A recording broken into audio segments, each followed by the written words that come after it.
with Maria Taylor. Thanks, Chris. Coach, you said that early momentum will be a key in a game like this. How do you generate that to start out this matchup? Well, you got to execute. You got to just, settle in early. Both teams will feel each other out early, but just execute. That's the main thing. Just settle and keep your breath, slow your breathing down, and just do what we've done in practice. All right, thanks for your time. You got it.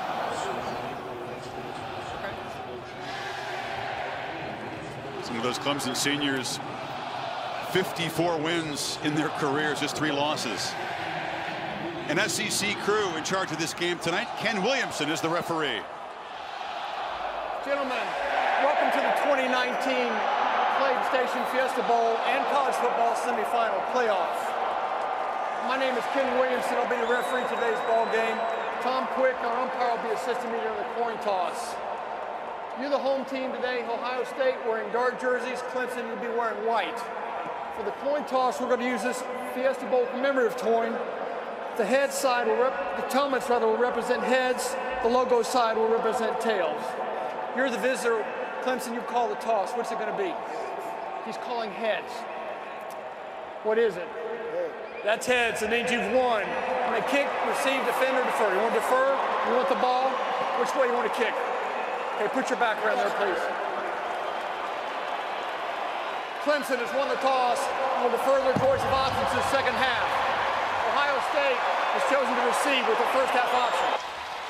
Nothing but wins for Ryan Day in his 16 games as the Ohio State boss. The 40-year-old head coach of Ohio State is with Tom Rinaldi. Thanks a lot, Chris. Ryan, Justin Fields, that big brace through all practices. You saw him warm up. What do you need to see him do early on that tells you he's ready? He'll make great decisions. His knee's in good shape. Just has to get in the rhythm of the game. It'll be fast early, but he'll find it. Final message as your team came out. Just be bold and aggressive. It's a great atmosphere. Enjoy it. We don't want this thing to end, so go get them. Good luck to you. Thank you, Coach. Thanks. Chris. Tom, thank you. Quiet moment for Chase Young. These two quarterbacks in the game grew up about 20 miles apart in the state of Georgia. Booking.com bringing you the look at Trevor Lawrence and Justin Fields. Again, Lawrence undefeated as a starter. Tremendous play in the postseason, but Fields has been incredibly impressive in his first year as a starter. You remember a game that you and I have called where both quarterbacks come in undefeated? No, at this big stage? Yeah, incredible. Different personalities. Lawrence, of course, has been there, done that. Fields has waited with this opportunity. He said he expected Ohio State to be here. He wasn't sure that individually he would have the kind of year that he's had. How could you imagine 40 touchdowns, 1 pick? It's impossible. Yeah. The thing that stands out is the poise that both guys play with, being able to handle a big stage like this. We will see Fields and the Buckeye offense up first. Clemson deferring after winning the toss. P.T. Potter, effective kickoff man, doesn't allow too many returns. DeMario McCall deep for Ohio State. The Bayou Bengals await. Tigers and the Buckeyes ready to get it on.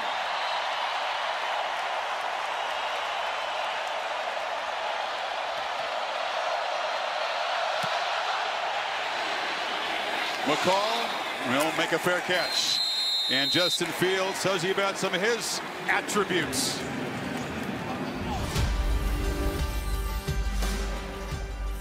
I'm Justin Fields, 6'3", sophomore from Kennesaw, Georgia.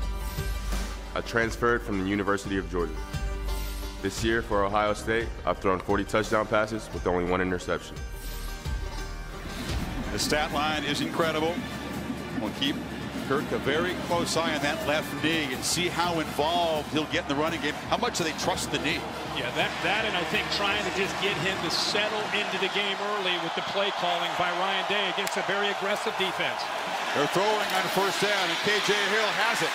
And the steady senior picks up 9 yards on first down. Here are the Chick-fil-A impact players, Kirk. Yeah, well, besides Fields, of course, we talked all week about J.K. Dobbins. They need to be able to establish the run. They're going to go tempo here. Olave leads the receivers on the outside. Isaiah Simmons and A.J. Terrell, the top corner for this team. They find Benjamin Victor. He's got a catch and a first down out across the 40. Interesting approach with a long layoff, a lot of build-up, a lot of hype about Brent Venables and how aggressive he is as a defensive coordinator, how he likes to get an offense on its heels. 2 quick throws for Fields against his defense, against soft coverage. Clemson defense crowding the line. Ryan Day, who is the play caller, no feeling out. The Venables defense coming right at them early. And Dobbins muscles his way for 4. The man is within 95 yards now of Eddie George's career rushing record or season record at Ohio State. Yeah, he's had a great year. I got to tell you, I'm so excited to watch the matchup in the interior with the Ohio State guards, the center Josh Myers against the interior of the Clemson defense. The linebackers James Skowski, 47, Chad Smith, 43, are attacking downhill, and they've got to be able to tackle a very physical runner with low center of gravity in Dobbins. Tigers again crowd the line, then back out. Fields has time and fits the ball into a tight window. And the catch is made by the tight end, Luke Farrell, a first down in Tiger territory. Well, he does a nice job there, just kind of feeling that pocket. He had a little bit of pressure, a little sidestep to the left, found that throwing lane and made a great throw with great accuracy. Looking to throw again, delivers sideline route. It's Chris Olave. Defender slipped, and he spins down inside the 30. They are aggressive early. And what do you do against an aggressive defense? You match them, is what Ryan Day told us, with that same aggression, that same attitude that Clemson tries to play with right now. They're the aggressor, the Ohio State offense, with the play calling and the tempo. Fields again, looking to throw. Loops the ball up. Leaping catch by Garrett Wilson down inside the 10 as the freshman makes a play. Unbelievable catch by the true freshman from Austin, Texas. Are they going to wave it off, it looks like? Boy, he went up, made a great effort. Boy, I don't know how you wave that off. Officials are talking. Maybe that right foot came down out of bounds. Right foot came down out of bounds. What an incredible effort. There is an offside penalty on the Tigers, but not a catch. Boy, Chris, incredible effort. How about this tempo? This approach by Ryan Day. 6 plays, 1 run, 5 passes, and as we said, trusting his quarterback and his receivers to make plays against this Brent Venables defense. Clemson's not used to this. No, Venables likes to dictate. Yeah, they're not used to. They're trying to get their bearings. And they don't have a lot of time because of the way Ryan Day and Justin Fields are attacking. And now a whistle before the snap on the first down and 5 play. Ruling on the field was an incomplete pass. The previous play is under review. So Gerald Hodges is the replay official working with the 3 folks back in the video center as they are doing all the SEC games. Another look at this. Wilson so high in the air. Got his right hand. He got his left hand down there. Looked like his left hand may have touched before the right foot came down. Watch the hand come down there. There's the elbow touch. Yeah, yeah. I think the right elbow is what would put him down and inbounds. Yeah. I don't see an elbow. The right elbow came down, but I think it came down after the foot. The only thing that came down was the left hand. Bill LeMonnier is our ex-official authority in the booth here, and Bill, I guess it's whatever touches the ground first here they're looking at. Exactly. There's no requirement for the feet. The hand appears to touch first. Yeah, it looked like that left-handed touch. I say replay reversing this to a catch and spotting the ball at that spot. That's interesting, Bill. It's not an elbow, or it can a hand is a hand, a foot, your elbow. Interesting. That hand looked like, again, it got down to me. The requirement is a body part. Review, the runner's arm touched inbounds prior to going out of bounds. Therefore, we'll have a completed catch at the 5.5-yard line. It'll be first down. Yeah, it was interesting. The offside penalty will be declined. When they first went to replay, you could see Ryan Day being frustrated because he wanted to keep attacking, but it turns out they end up reversing it. He's going to be a lot happier to have the ball at the 5-yard line. And that is a tremendous play. That's a 27th catch for Wilson, who comes from Austin, Texas. He's kind of the next Ohio State wide receiver weapon. Well, that was a great effort because Kendrick had tight coverage. How about the ball placement by Justin Fields up high? Give the freshman a chance to go up and make a play on it. Clemson very stingy in the red zone. Opponents have only made 25 trips in here, only scored 10 touchdowns.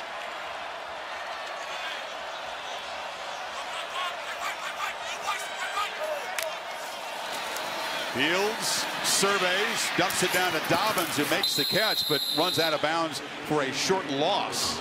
Yeah. Ohio State, on the other hand, has been powerful in the red zone, these situations all year long. The good thing for Ohio State is they get the completion with the reversal. The bad thing is it's kind of slowed down that momentum that they had created with the play calling and the tempo offense. Dobbins slips down. He tries to make the cut at the 5-yard line. Chad Smith was chasing him. It'll be 3rd and goal. That's something to keep an eye on tonight. I was watching in the warm-ups on the field. You probably saw the same thing. A lot of players slipping on this surface. You know, natural grass, they grow it outside, pull it inside, but don't you feel like this field is often damp? It is. Yeah, it seems that it's a little slick. And we've caught a lot of games in here, big games, and you're right, that seems to be a reoccurring pattern. Something the players will have to adjust to when they make those sharp cuts. Been a great drive, but this is a crucial moment early in the game. Ohio State looking to Fields, who scrambles, delivers, broken up beautifully in the end zone. A.J. Terrell got his hand out. Olave, the intended receiver, and here comes the field goal team. And there's the length of A.J. Terrell, 6'1", 190. And he's up against Olave, who's a great receiver. And this is a big part of Ohio State's offense on 3rd down. Fields has got to be able to scramble, but look at the length of Terrell.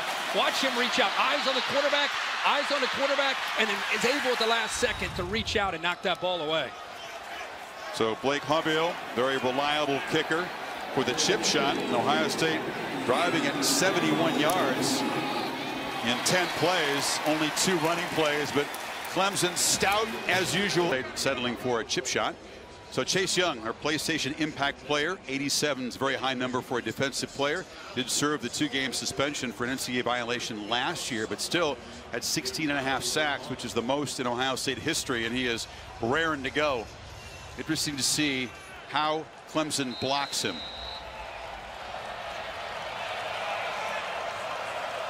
Etienne back deep. Will they kick it to him? And he'll make a fair catch. Big games, they put Travis back there, and he is certainly dangerous. And here's Trevor Lawrence telling you about some of the things he does well.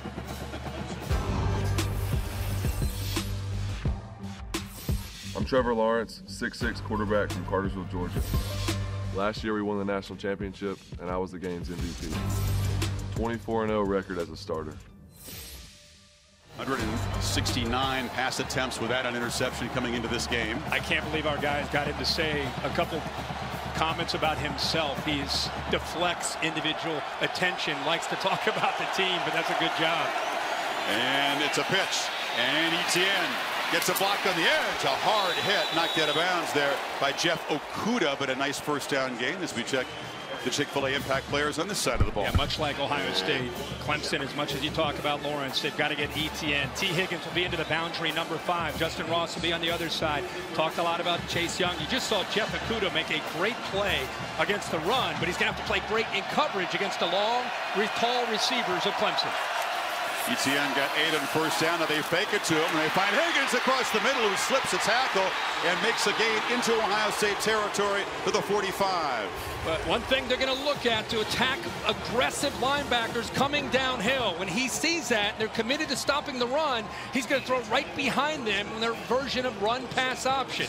They sit back, they'll run that, but when they're coming downhill against Etienne, he's smart to see that, pull it, and make the throw.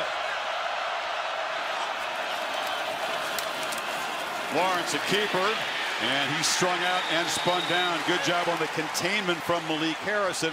Interesting to see how often Lawrence runs the ball tonight. Yeah, you know, coming into tonight, he has run, to me, way more than he did a year ago, much more effective, whether it's zone read or design quarterback run, and a lot of times creating, like we see with Justin Fields from Ohio State. It's very different from where he was last year as a true freshman. That time, Ohio State, great contain. And now Young was eager. His throw downfield to Higgins. Some confusion whether or not it was a free play or a dead ball. Incomplete, out of bounds, but Young came across. But his helmet, T. Higgins' helmet came off, and I don't know if he got hit when he went down. There was a collision there. It looked like Jeffrey Okudah just following through on the play may have hit Higgins, but it was a free play. I'm just talking about more about Higgins getting dinged there. It's 5 yards and a free play for Clemson, but Higgins took the worst of it. Everybody kind of stopped. Did you watch the end of the play? Watch one, Okudah after the play. The ball is, helmet's off. Now watch him come down on top of Higgins right there. Fuller swatted for the ball, didn't mean to hit him in the head. And you keep an eye on Higgins, who's coming off the best game of his life. 3 touchdowns in the ACC championship win over Virginia. On 2nd and 5, a little bit of a sprint out into the throw to Overton, who makes the catch. Short gain. It'll be 3rd and 2. Jeffrey Okudah, you can tell, has brought an aggressive attitude into this game for the Buckeyes. Known as one of the top cover corners in the country. Talking about maybe a top 5 pick type of player. But tonight he's showing that he's ready to make plays coming up and making some tackles up close to the line of scrimmage. First action this season for Braden Galloway, who was suspended for 12 months since the playoff a year ago. He's flexed out to the left of the formation. Lawrence fakes left, runs right, dives, and it's a first down at the 35. Galloway made a block. And Galloway in makes a nice block, but Trevor Lawrence, just his awareness there of knowing where he needs to get. He's able to follow the center. Sean Pollard, also the tight end we talked about. Galloway extends his body, knows exactly where he needs to go. And that's what we talked about. This was not a factor in Clemson's offense a year ago. Now you have to be aware of that and bring safeties down to account for that threat. We fake it to Etienne, short throw, and the catch is made on the far side by Justin Ross. Damon Arnett drops him right there. You know, I thought Jeff Hafley, the defensive coordinator, co-defensive coordinator for the Buckeyes, who's headed to Boston College when the Buckeyes season is over, made an interesting point to us. He said, we're okay with throws in front of the defensive backs. We've got to rally to the ball. We've got to tackle. We want to make them have to score in the red zone. And eliminate the explosives, make them drive the ball. Nice plan if you can do it. Yeah. And hard to eliminate the explosives against this offense. Lawrence looking downfield, now checks it off the hands, nearly intercepted. Dropping into coverage was Tough Borland. Tough Borland just really going into sitting in zone, but just reading the eyes of the quarterback. Trevor Lawrence gets into that throwing window right there. And I think Trevor Lawrence just underestimated, maybe thought he could squeeze it in there, or maybe just flat out didn't see or expect to have Tough Borland sinking in coverage. But he was there and should have come up with the interception, but a good play. Lynn J. Dix in the back on 3rd and 7.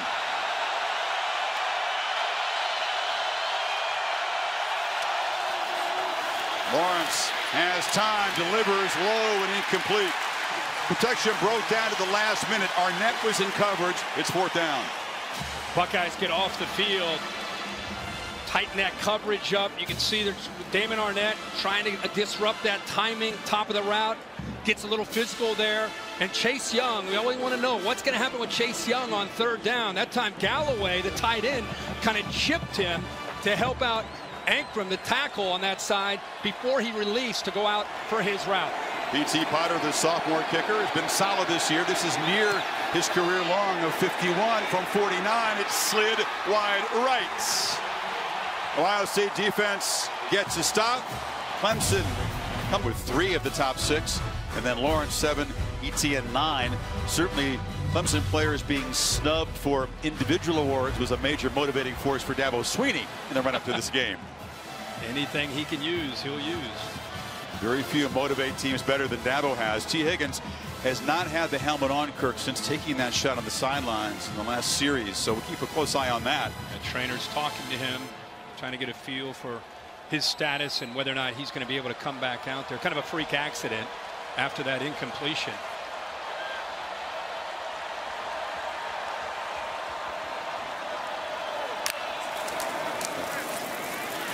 Dobbins in the clear. Off to the races. Can they run him down? They cannot. Touchdown, Ohio State.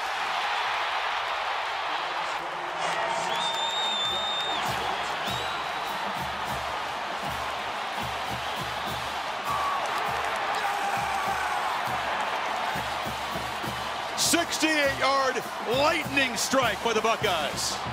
Well, the build-up in this game, we really wanted to see Clemson's run defense with how aggressive they can be. When the way their linebackers come down, their safeties, could they hold up against the physicality of the Ohio State offensive line and J.K. Dobbins?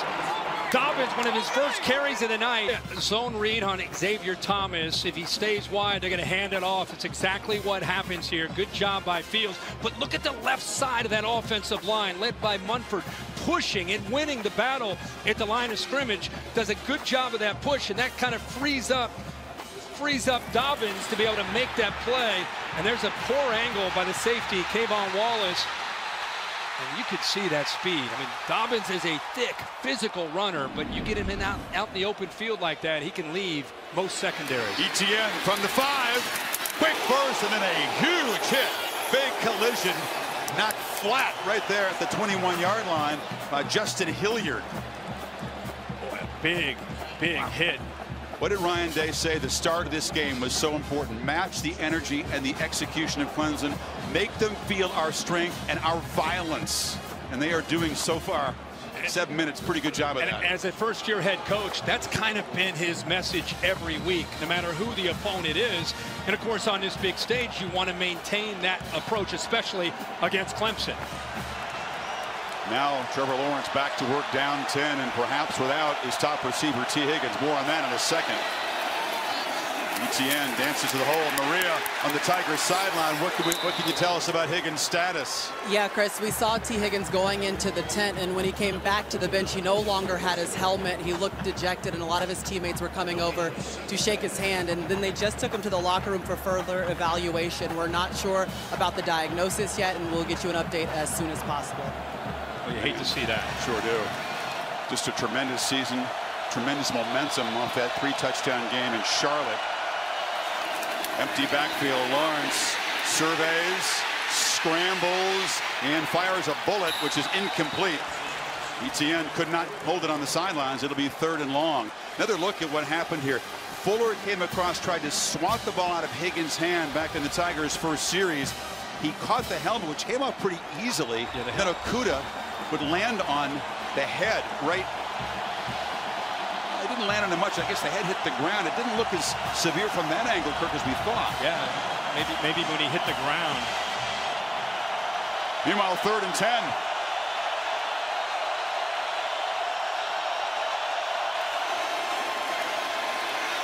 Lawrence chased by Young, heaves it downfield, has Overton wide open. He tiptoes for a catch in Ohio State territory. What a play. You know, Proctor is playing back here as safety, who has not played a ton of football. Josh Proctor, he kind of loses the sight of the receiver. Eyes in the backfield, which opened up Overton to be able to make the play. Chase Young trying to deal with a lot of traffic, gets pressure on Lawrence, but Lawrence with the height at 6'6" goes over top of him. But Josh Proctor caught peeking in the backfield that time that cost Ohio State on 3rd and long. What a quick release by the big fella with Young bearing down on him. Clemson needs a spark, and Lawrence as a runner will keep it and get 5. This is not a team that's used to being down 10 points just like that. Yeah, and you're also looking at a quarterback that, as much as we've talked about him running, Dabo Swinney says, you know, all year you look at it's about 6 times a game is what he averages running the football. Already tonight he's running 3 times. So you're going to see him probably carry it up to 10 to 15 times at least. Lynn J. Dixon motions to the backfield, gets it in the flat. Harrison can't make the tackle, and arriving is Warner to clean it up. Very short gain. It'll be 3rd and 4. Big emphasis for Ohio State is getting off of blocks. Jeff Hafley saying we were disappointed in the Big Ten Championship in the first half with the way they got off of blocks, the way they were leveraging the football against Jonathan Taylor. Says this is important against ETN and the speed of this offense. Getting off of blocks, great example of it there by the linebackers. The guys have been tremendous defending on 3rd down all year. Opponents under 30%.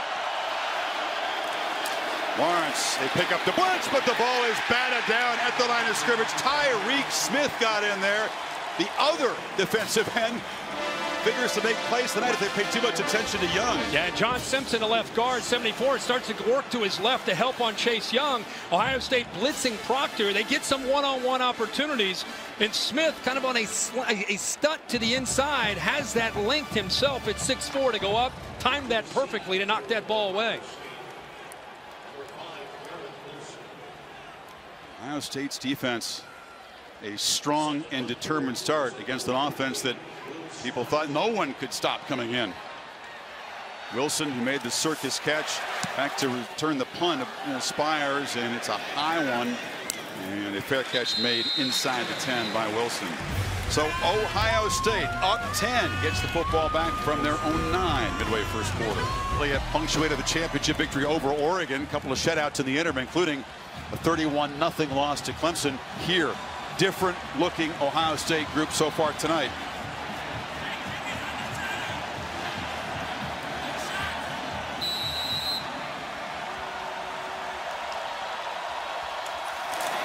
From the 9, Dobbins into heavy traffic.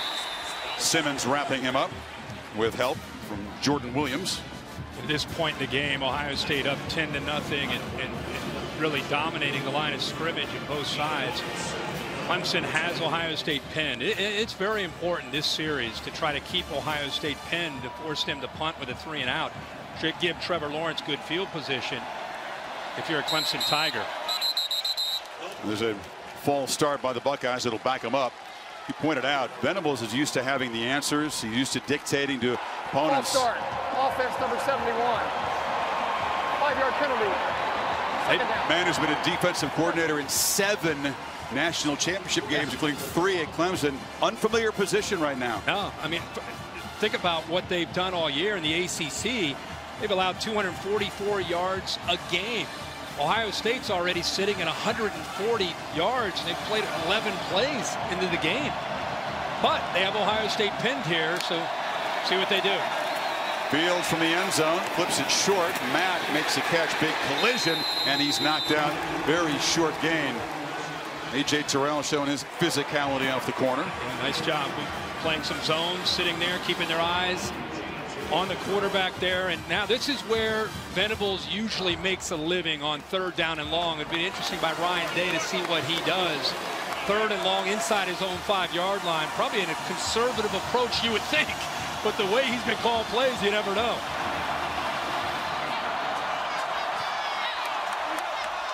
Tigers bouncing around, showing pressure pre-snap on this 3rd and 14. No conservative call. Fields from the end zone delivers. Hill, can he get there? Makes a move, battles, and gets a first down across the 20. Crucial conversion. Buckeyes backed up no longer. Yeah, they used emotion to help them to get a matchup with K.J. Hill. You got soft coverage. Now Hill's got to make a play after the catch against Turner, which he does and wins. Great call, an aggressive approach again by Ryan Day, backed up inside his own 5-yard line. Sure was. Long. There's your answer. Yeah, and it shows you the confidence that he has in his quarterback, Justin Fields. Dobbins starts right, cuts it back, and is dropped after a yard. Hill with a couple catches early, got 15 on that 3rd and 14. Interesting, the morale of Clemson, so used to dominating, so used to being the one that's dictating things. All of a sudden, they've got Ohio State pinned. It's 3rd and long, you give up a first down. This is uncharted territory for Clemson's defense.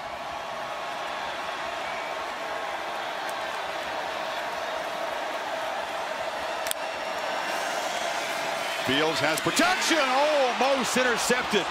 Jumping the route was Kayvon Wallace. Well, he knew exactly what he wanted to do. Isaiah Simmons will sink in coverage. Wallace is showing that he's deep. Fields thinks he's got an easy throw, but look at Wallace bait him.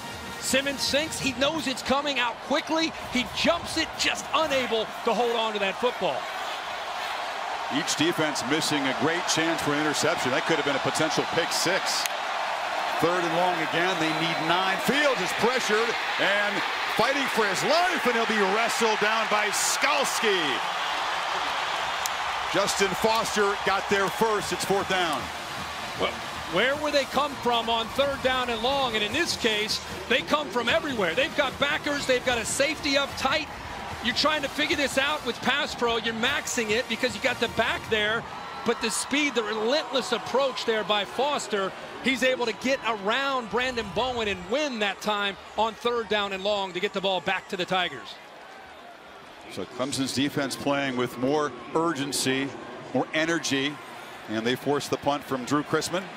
Maury Rogers staying at his 44. Chrisman not as good as he usually does. That will get a friendly roll, didn't hit it very cleanly, but now Lawrence takes over at the 47-yard line against this aggressive defense. Yeah, man, they have really set a tone on this side of the ball.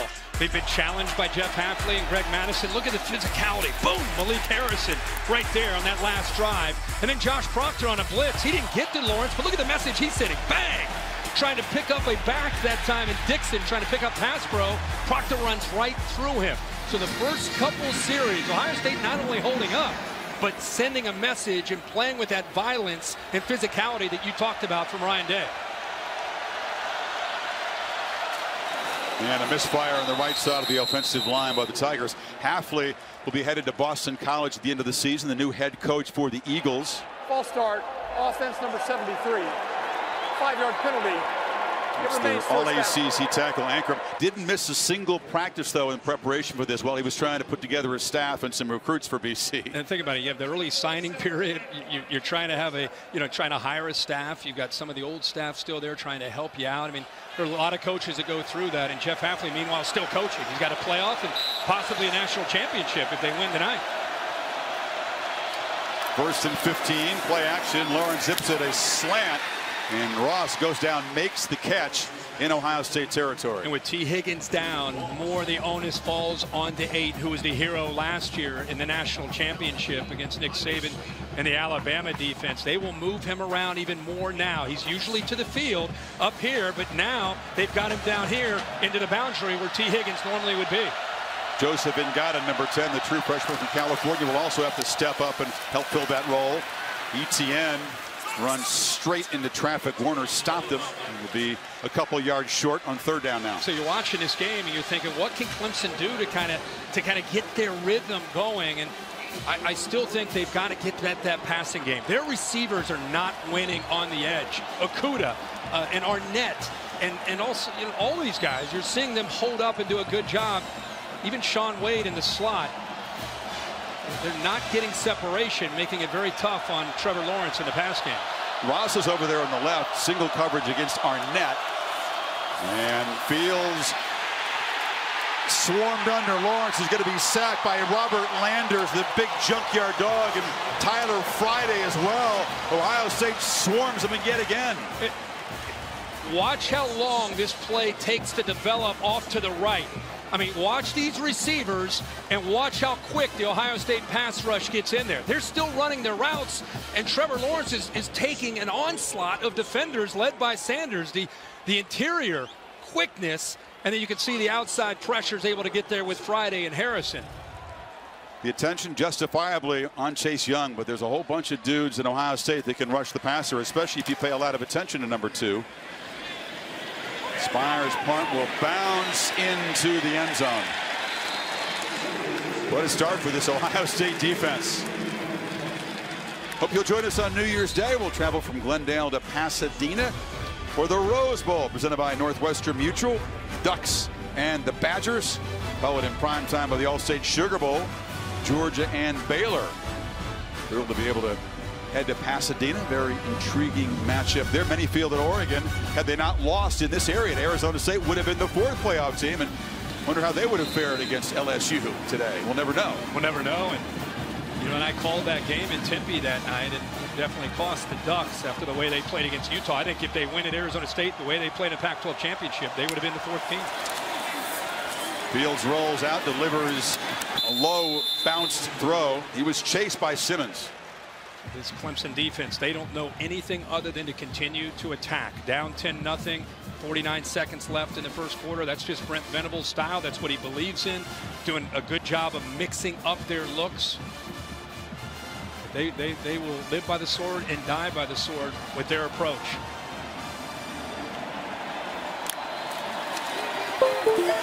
And now short throw and catch by Wilson. The true freshman's had an excellent first quarter, knocked down a couple yards short of the marker.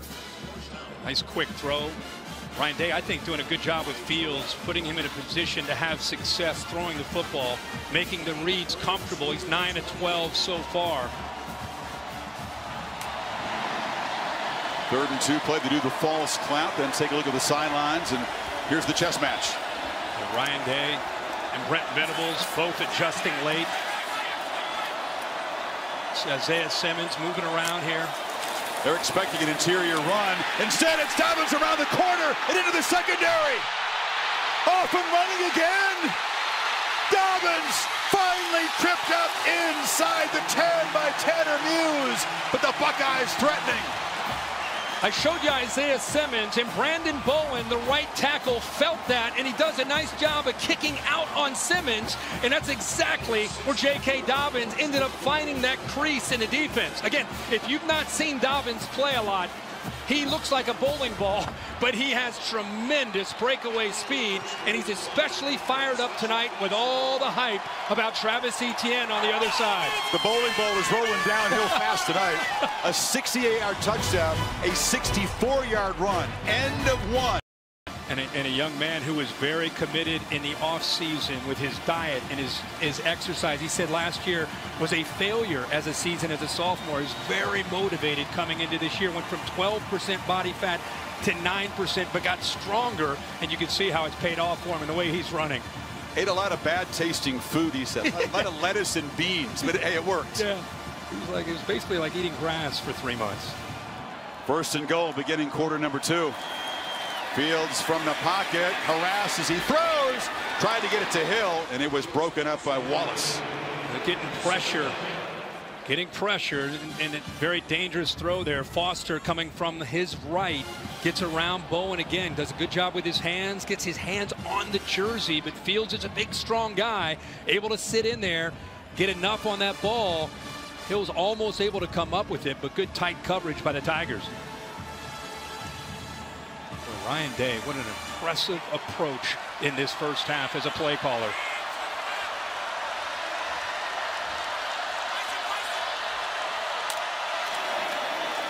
Dobbins running right, makes a cut, and is spun down inside the 5. It'll be third and goal. Chad Smith on the tackle. They continue to run to that right side.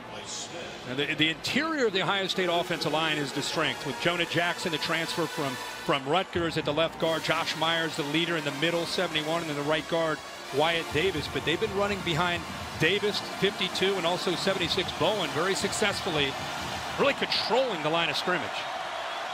Can Clemson force another red zone chip shot field goal attempt?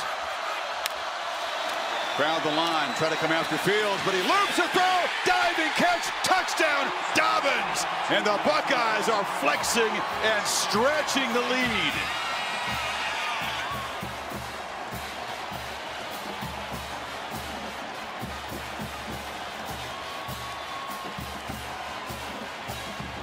The Tigers lose Dobbins, sneaking out of the backfield. The linebackers don't run with him. The defensive end this time, Foster, is trying to stay with him. He's the only one that recognized that he was slipping out. Isaiah Simmons, 11, probably needs to be on Dobbins, because that is a mismatch.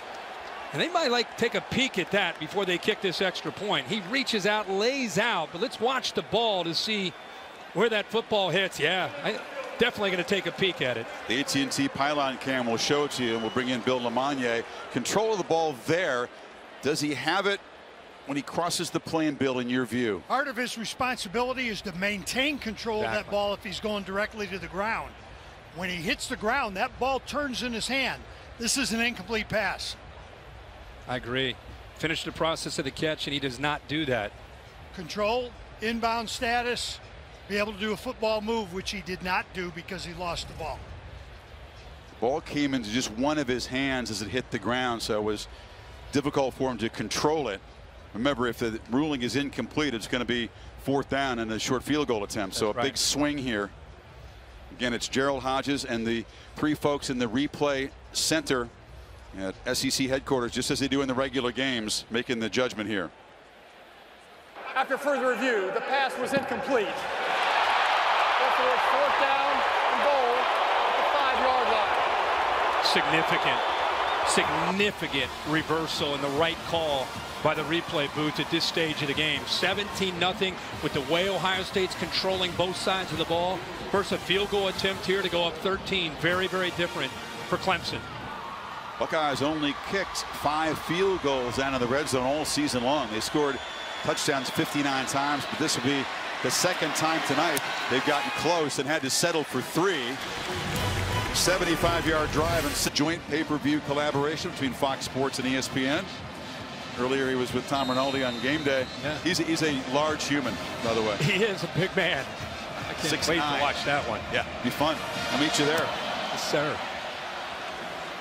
So Clemson's defense has had a couple of stops in the red zone, or else this would be completely out of hand. As it is, a 13-point game. And Trevor Lawrence, who comes from Cartersville, which is about 20 miles away from Justin Fields' hometown in Kennesaw, kind of northern Georgia area. Not really friends, more acquaintances. Had 2 or 3 workouts as high school players in that area. A lot of the summer camps, a lot of the elite quarterbacks will train together, meet up in high school and compete against each other in some of the different camps, and obviously had brilliant careers in high school, their choice of colleges. Lawrence must again do without T. Higgins, who got knocked in the head early and apparently will not be able to return tonight. They flip it short to Ross. Ross on a crossing route will be wrestled down for a 5-yard gain. You just feel terribly for T. Higgins. You work, you wait, you prepare, you have a great season. You are on this big stage and a very flukish kind of play. Yeah, his really helmet comes off and he hits the ground with the head, and caution is essential in these situations, but you can see the disappointment on his face. Again, Ross has been moving around quite a bit, but they've had to replace Higgins with Ross back into the boundary. And Trevor takes off again, a keeper.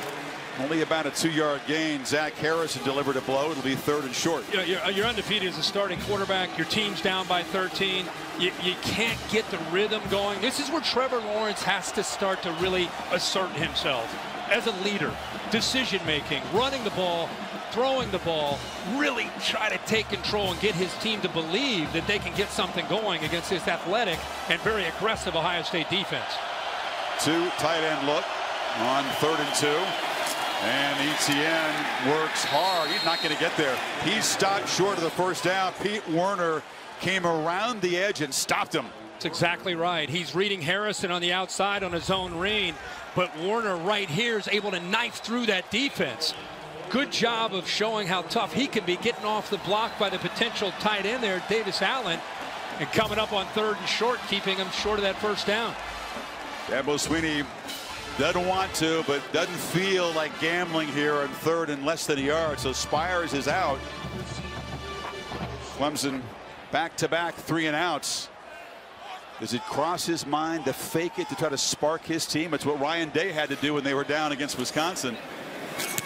Said they booted away. Talking about a team that averaged 3 punts per game. Spires busy early. That's a heck of a punt, though, that forces Turner back inside the 15-yard line, a 52-yarder. Well, a big gap, 15 days between the semifinals and the national championship presented by AT&T, the Mercedes-Benz Superdome. It'll be an unhinged week of preparation. It'll be an unhinged 2 weeks of preparation with LSU right, punching their ticket against the winner of this one. Will it be perhaps Joe Burrow against his former team if Ohio State can hold on to this lead? That would be a pretty juicy plot line. Poor guy there in the hat. Rough day at the office. Ohio State already more yards in this game than they had the last time these teams played in this field in the semifinals. 31-0 shutout. They had just 215 total offense that night. And there's a flag. Looks like they got A.J. Terrell against Victor on a holding call. Very, very tight coverage. Pass interference, defense number 8.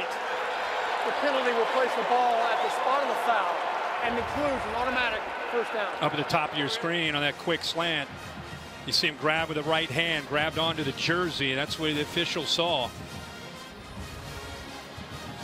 I think you're going to see Ryan Day go back to that tempo, aggressive, attacking approach with this lead. Why change?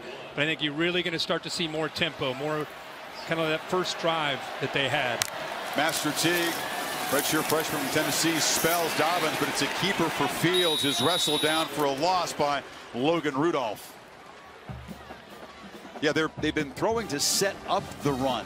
Kind of a change of pace, but he promised aggression, Ryan Day, and he has certainly delivered in the play calling and an aggressive approach on both sides from Ohio State. Fields takes a shot downfield, and a leaping catch made by Austin Mack on the sidelines.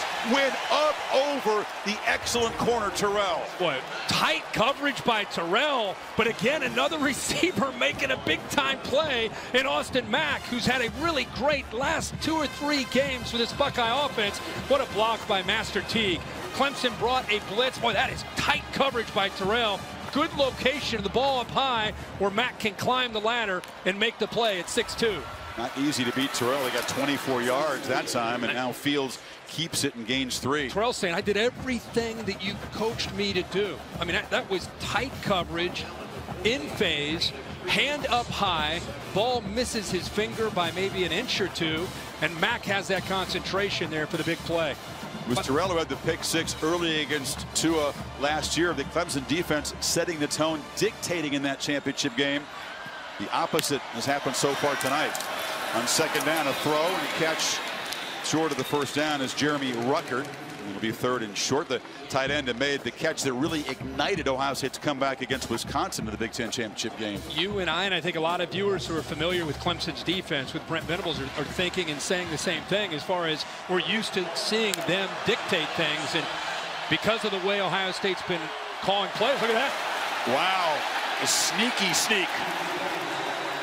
Fields came up, looked like he was going to set the protection. They snapped it to him, and they make it easily. One of the things Ryan Day said is Brent Venables likes to check late, very late. Look at the defense looking, so they catch him napping with that quick snap and a quarterback sneak. That was intentional to catch the Clemson defense looking for the adjustment. After the fake snap, Clemson's defense is taught to look over. Ryan Day knows that, and that's exactly why he went with that delayed snap and quick call then after. That time Dobbins runs right into heavy traffic. Xavier Thomas stopped him for a loss of a half yard. We really thought that a good matchup would be not just these players, but Ryan Day, who is studied and understands and respects Clemson's defense, and knew, like we said, that Brent Venables is the master in the country. You talk to a lot of offensive coaches. I got to tell you, boy, Brent Venables gets that check in late. It's the book on him, and that time Ryan Day able to win that chess match. Behind the 6 on second down. Fields is pressured, escapes and takes off. Has green grass and will slide down. Big gain down inside the 25-yard line. Knee looks okay. Yeah, the knee looks okay, and that's the blitz. That's where Clemson usually wins, when they bring a couple blitzers. Most quarterbacks are down right there, but he keeps it alive and makes a big play. End zone throw, broken up. Tigers defense nowhere near being set at the snap that time. Not at all. You know, that was fast. We just talked about how they're going to probably go to more of a tempo approach.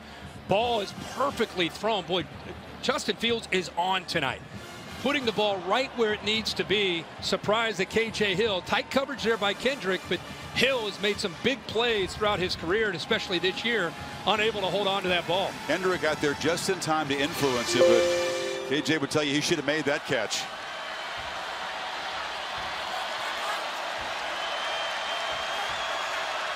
Teague is the back, and Day trotting down, and he'll take a timeout here. The play clock was winding down. So Clemson's defense giving up a couple of big runs. They've been able to come up with stops in the red zone. Ohio State getting close again, trying to build on the 13-0 lead. Regular season to the playoff by creating the Live Ma student section.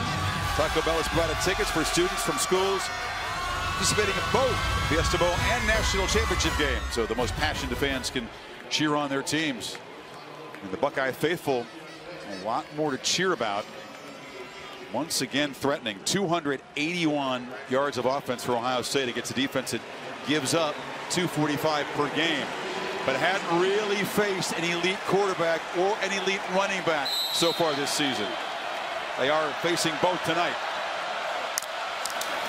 Teague to the left and lowers the shoulder, gains about 2. It'll be 3rd and long. Terrell got there to stop him. Keep running that stretch play outside that they ran earlier with J.K. Dobbins for big yards. You can see after that timeout, they called one play, had a second play call. They're going fast. Clemson trying to get players off the field. They can't do it. They didn't, and now Teague barrels ahead, and the flag is down because they couldn't get the 12th man off the field in time, and that'll move it 5 yards closer. Yeah, with a third down coming up, Ohio State anticipated Brent Venables trying to rotate 3 players in. Ohio State didn't substitute, so they can go as fast as they want to go there. And they caught Clemson again napping. Right now, Ryan Day is out coaching Brent Venables in this game. Defense, 12 players on the field when the ball is snapped. 5-yard penalty. Replay third down. How often have you seen Venables Never out-coached in a big game? Not since in Davos. You can see he's frustrated. Great job out-thinking Clemson and the coaching staff. One step ahead is Ryan Day of Clemson and his defense. Makes it 3rd and 3. It's still Teague in for Dobbins. Justin Fields looks over to Ryan Day, gets the play, and Clemson looks over to Brent Venables to get the adjustment. Teague, first down, knocked down at the 10. So again, Day, after getting a look at the formation, makes the call, and Teague moves the sticks. Yeah, great block by Josh Myers to center that time. They opened up the middle. Man, we talked about what's the strength. What do you do with an aggressive attacking defense? Run right at them, north and south. Exactly what they did there, led by the center. Myers, the cerebral sophomore, bookended by a couple of veteran guards, Jonah Jackson and Wyatt Davis. Offense, not all 11 players were set for a full second. Both guards were all penalty. Big Ten first-teamers. They call it the tip of the spear. That's what Day likes to use. Myers says it's the apex. Those 3 dudes in the middle have been so dominant this year. Yeah, I've been watching Ohio State football for a long time, and I cannot remember the interior being as strong and physical and consistent as these 3 with Jackson, Myers, and Davis.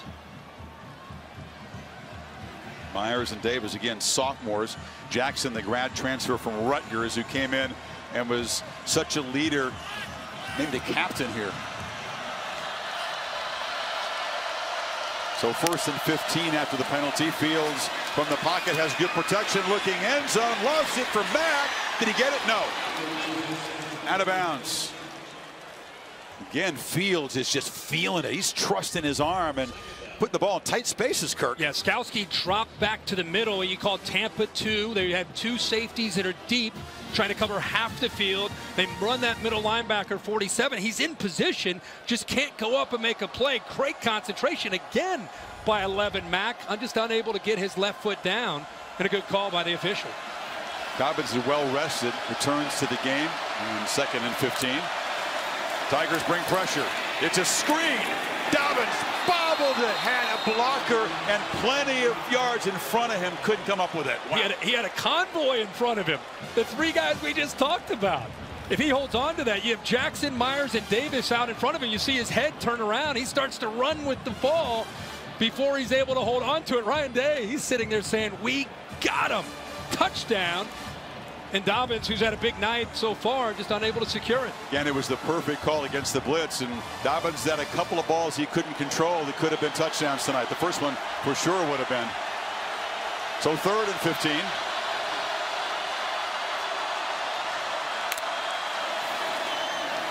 Well protected. Fields looks for the end zone again. That one, no chance. Way too high for Benjamin Victor.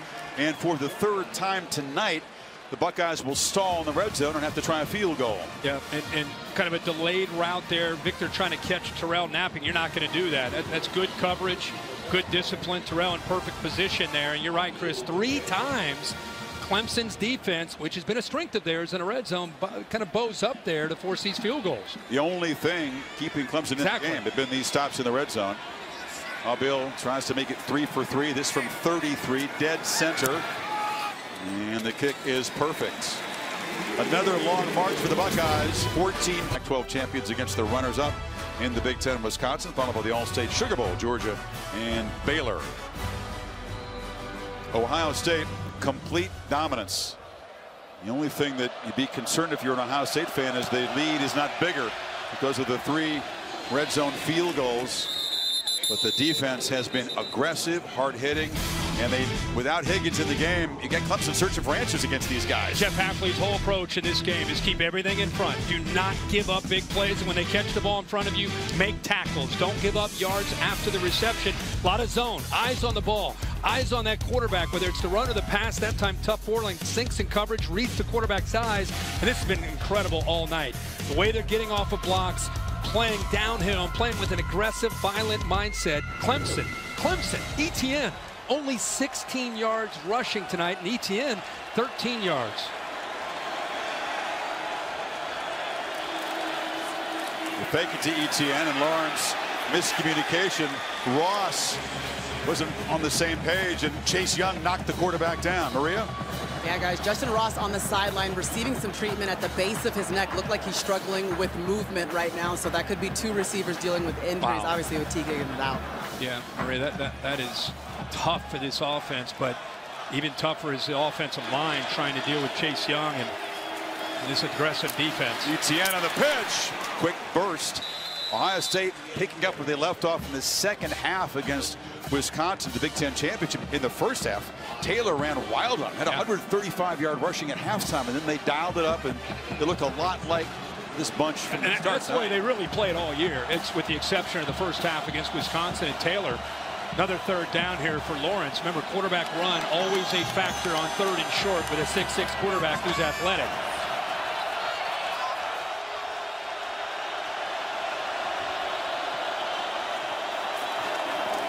And Lawrence will keep it and makes a man miss, takes a big shot. You got to pay a price. In a playoff game, they moved the sticks. Fuller delivered that shot. Yeah, another message from Hafley this week has been hit the quarterback. If he's going to run it, if he's a threat, we've got to make him feel our defense. That's a good hit there. You see Hamilton down low, and then of course the safety, who's the eraser for Jordan Fuller, is able to clean that up. But Clemson, a good call there on 3rd and short, gets the first down. He loves the fact that he's the only safety out there. They play 3 corners on him, and he loves the responsibility. Sitting there in center field. Play action on 1st down. Lawrence rolling, surveying, flips it to ETN, who spins for 1st down yardage again right near midfield. That time Travis Etienne chips, helps on Chase Young, and then releases out. Nobody accounted for him, and if you can't get him going running the football, just try to get him out in space. He's an electrifying player. Etienne just 21 yards on his 5 rushing attempts. 11 yards on that catch. Ball at midfield. Clemson desperate to dent the scoreboard here. Another keeper. Lawrence held up briefly, but shows the strength.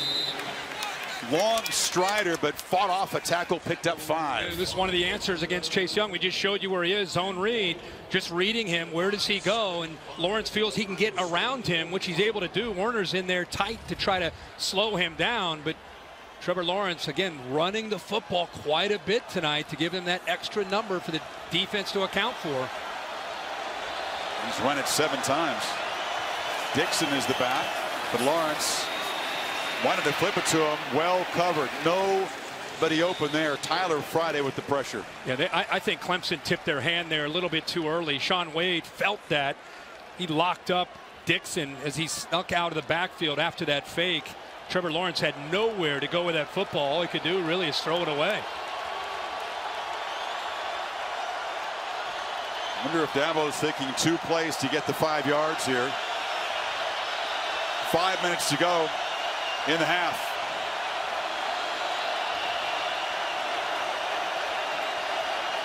Ohio State showing some pressure. Now they bail. Lawrence hit anyway.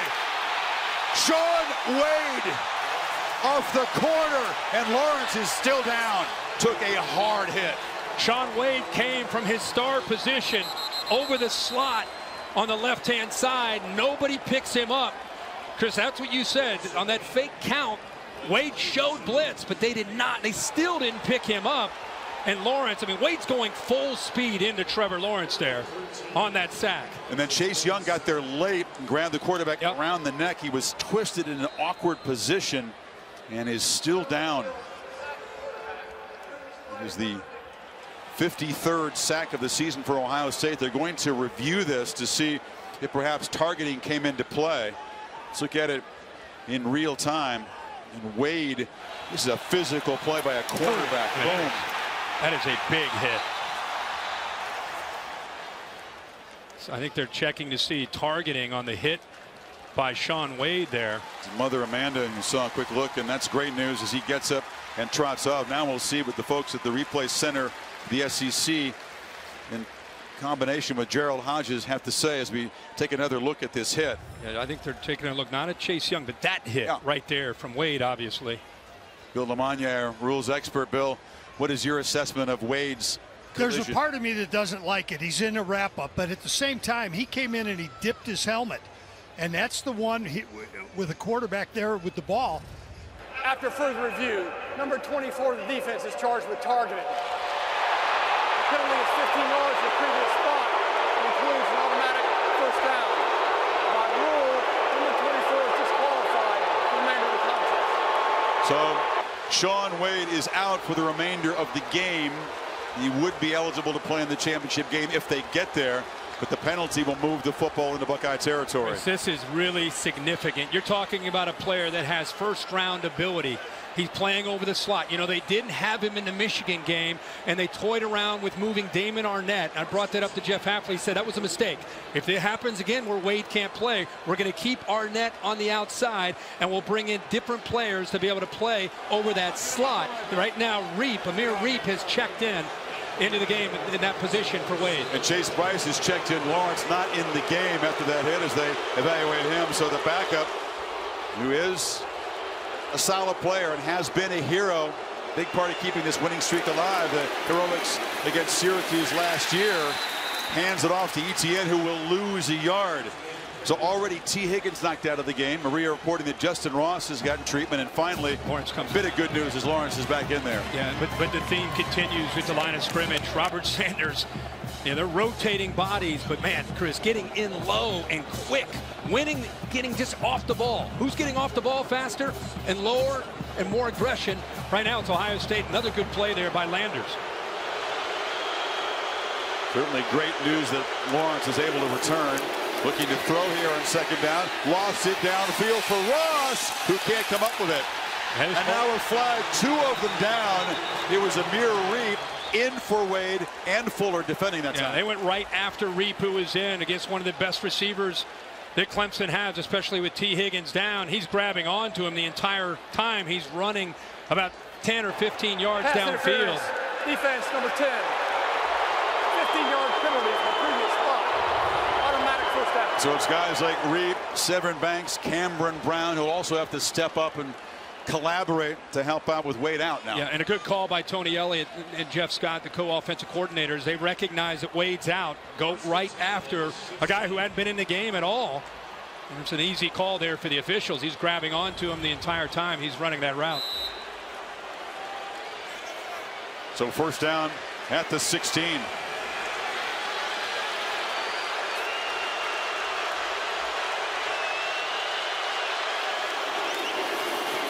Etienne, quick penetration, had to battle to get back to the line of scrimmage. Malik Harrison's been really active in the first half tonight. He sure has, but he's really benefiting from the defensive line play. Landers again is just too much to handle with his speed and quickness. He gets into that backfield. You can see Etienne has to kind of navigate his way around Landers and makes it easy for the linebackers with Harrison to clean it up. Clemson offensive line is not used to being swarmed and dominated like this. Lawrence still has the ball, scrambles, now looks to run, and long strides will carry him inside the 10. It'll be third down and about 2. Boy, he covers a lot of ground when he takes off to run the football at 6'6". Gallops, doesn't he? He sure does. Ohio State bringing a lot of pressure. That time they lose the edge. They lose contain. With Malik Harrison, he's able to use the speed to get around him, give him a much better chance on third and short. Keep reminding you, Ohio State's got to be aware of that quarterback run on these third and shorts.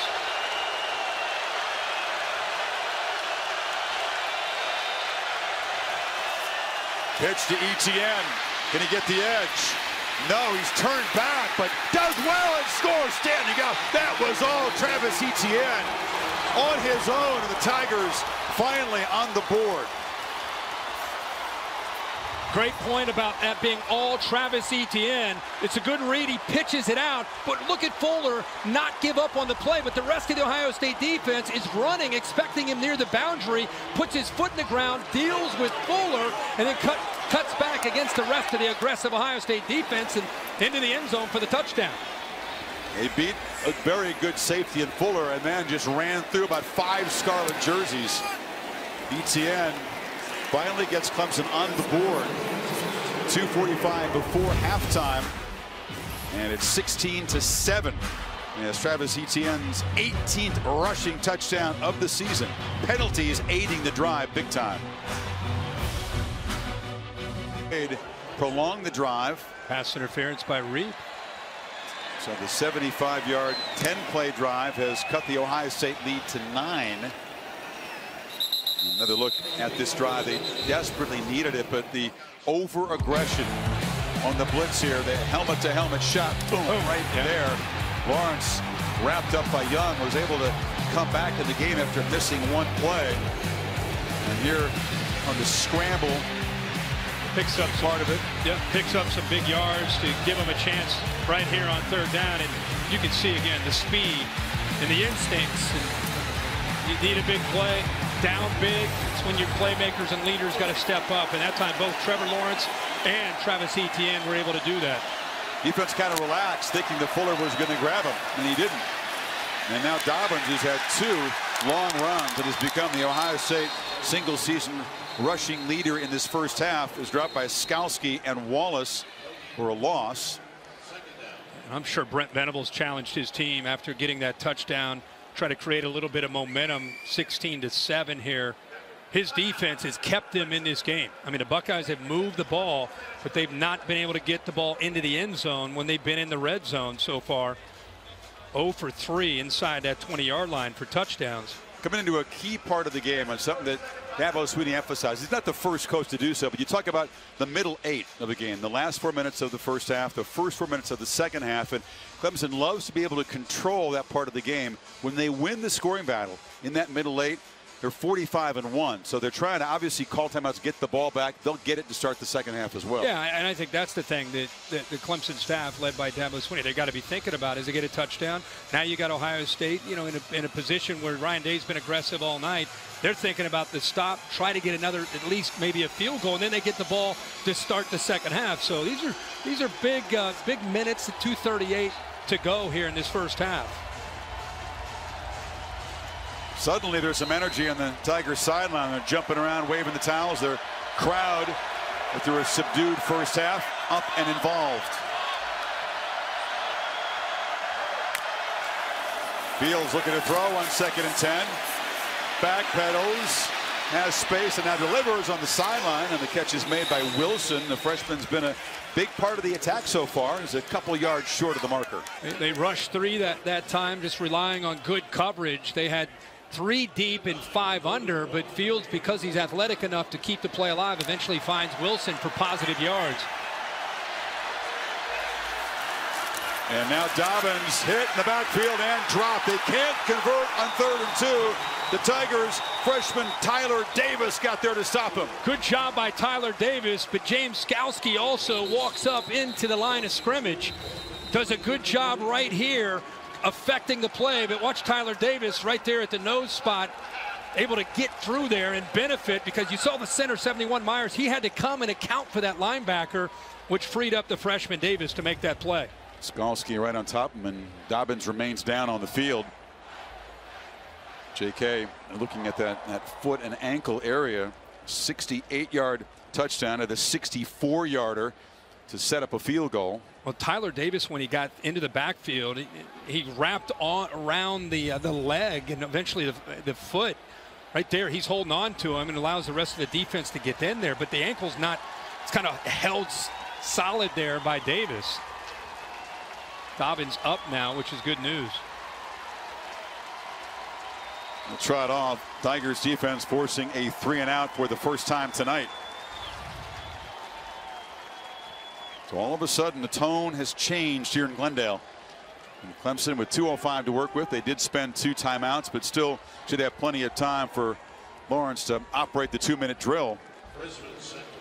Chrisman punting, and Amari Rogers stationed at his 29.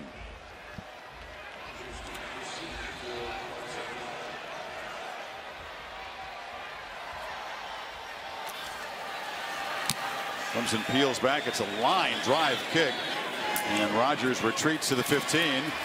And the coverage team flies down there. That's Olave, who came down to make the play, the receiver who takes great pride in his special teams play.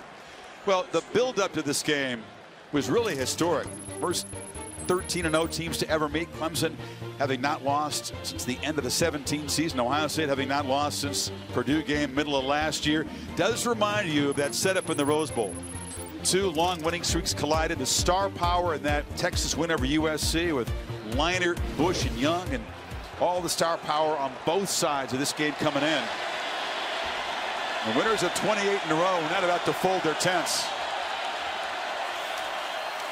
Lawrence from the pocket delivers a low throw, incomplete. Once again, Ross not quite on the same page as the quarterback. And again, he's had to flip positions. He typically is to the field, which is a different position, but because he knows both positions with T. Higgins down, he switches and now has to go into the boundary.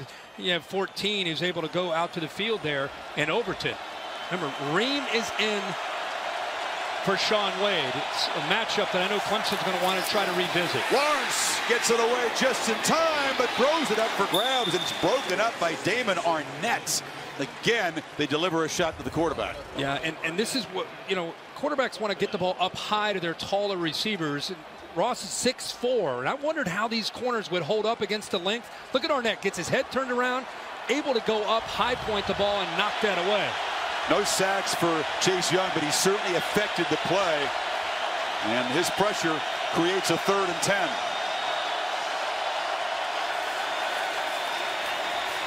Lawrence delivers a strike. Ross makes the catch. They move to 6 across the 30. That was a dart. It was, and the linebackers were up tight, thinking about Lawrence possibly taking off. They're kind of spying him, so it opens up the middle of the field. And when Trevor Lawrence is able to throw in rhythm, and you give him that big of a window, he's going to put it right on the money. 16-yard gain on a crucial 3rd and 10. Now from the pocket, Lawrence took a peek downfield and now tries to find Overton on the sidelines. Incomplete. Reap defending. Minute 22. And Clemson trying to come off the canvas here as Dobbins tries to get that ankle loose. The Mazda halftime report is coming up. Reese Davis, Desmond Howard, David Pollock. Take a look at that dominant LSU victory from the Peach Bowl, and also Penn State's victory earlier today. Big Ten 3-0 in bowls at the moment. Lawrence took a peek downfield, had a lot of room, and breaks the tackle, and is still running. Lawrence in a foot race. Will they catch him? Touchdown, Tigers! Wow! A game-changing play.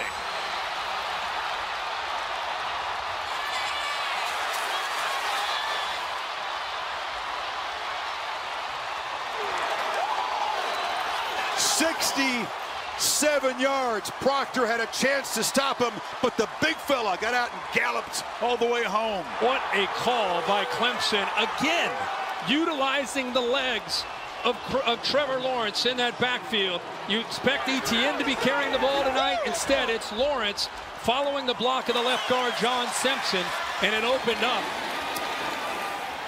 Talk about a frustrating first half, Kirk, throwing the ball. How about this play, though? Well, this is great job of reading this block right here by Trevor Lawrence. Simpson, the left guard. You can see the linebackers, they actually move this way, and now it's up to the free safety, Josh Proctor, to be able to make a play. The eraser, right? You got to make that play. And again, he's 6'6", 220, making those moves in the open field. Heck of a play, and the Tigers are right back in this game. Long run this season. Before that was 28 yards, but it is the 8th rushing touchdown for Trevor. And Clemson within 2, despite being badly outplayed most of this first half. Keep in mind, he got knocked out of this game after that hit. The targeting call by Sean Wade shown some toughness. We talked about, remember early in the first half, I said, you got to step up. You're undefeated. Need to see this leadership. Need to be that guy. Boy, has he answered the call here for Clemson.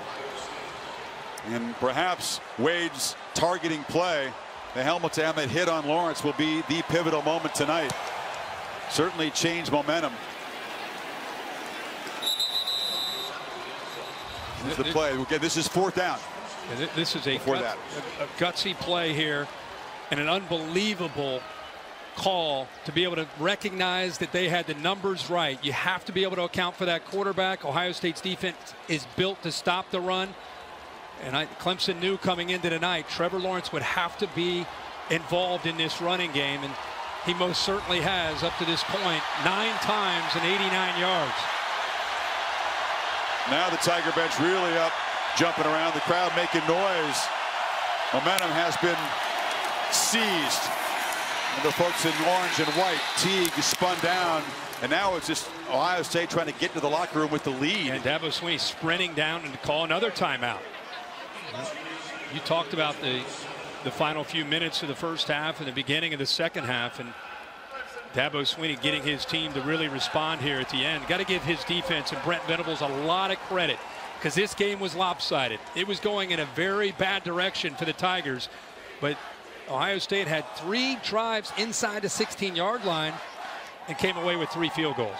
So they've kept them in this game and given Lawrence and the offense a chance to strike back and make this a ball game. They were so dominant early, moving the ball up and down the field, but you just wondered, against a team as explosive as Clemson, you don't take the opportunities, and they proved to be crucial. Now, they can obviously run out the remainder of this clock if they chooses to just run the ball. By calling the timeout, it's kind of forcing their hand, because if they do throw it, you don't get a completion. Yep. It force Ohio State to have to punt the ball here before the break. Well, really, from that targeting call, the pass interference call, boom, this game has flipped. Dobbins has not returned to the game. It's still Teague. They fake it to him, and Fields, with that aggressive approach from Day, looking to throw, delivers over the middle into traffic. Couldn't find K.J. Hill. There were a bunch of Tigers surrounding the senior. Well, he had K.J. Hill earlier over the middle of the field. He'll be coming from your right.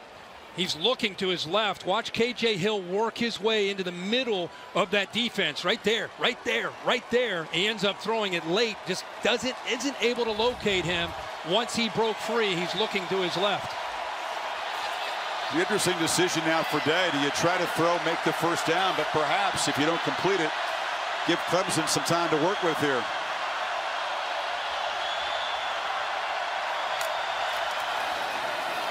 And they're going to run it with Teague right into traffic. Clemson, of course, can't stop the clock. So there's about a 10-second difference between play clock and game clock.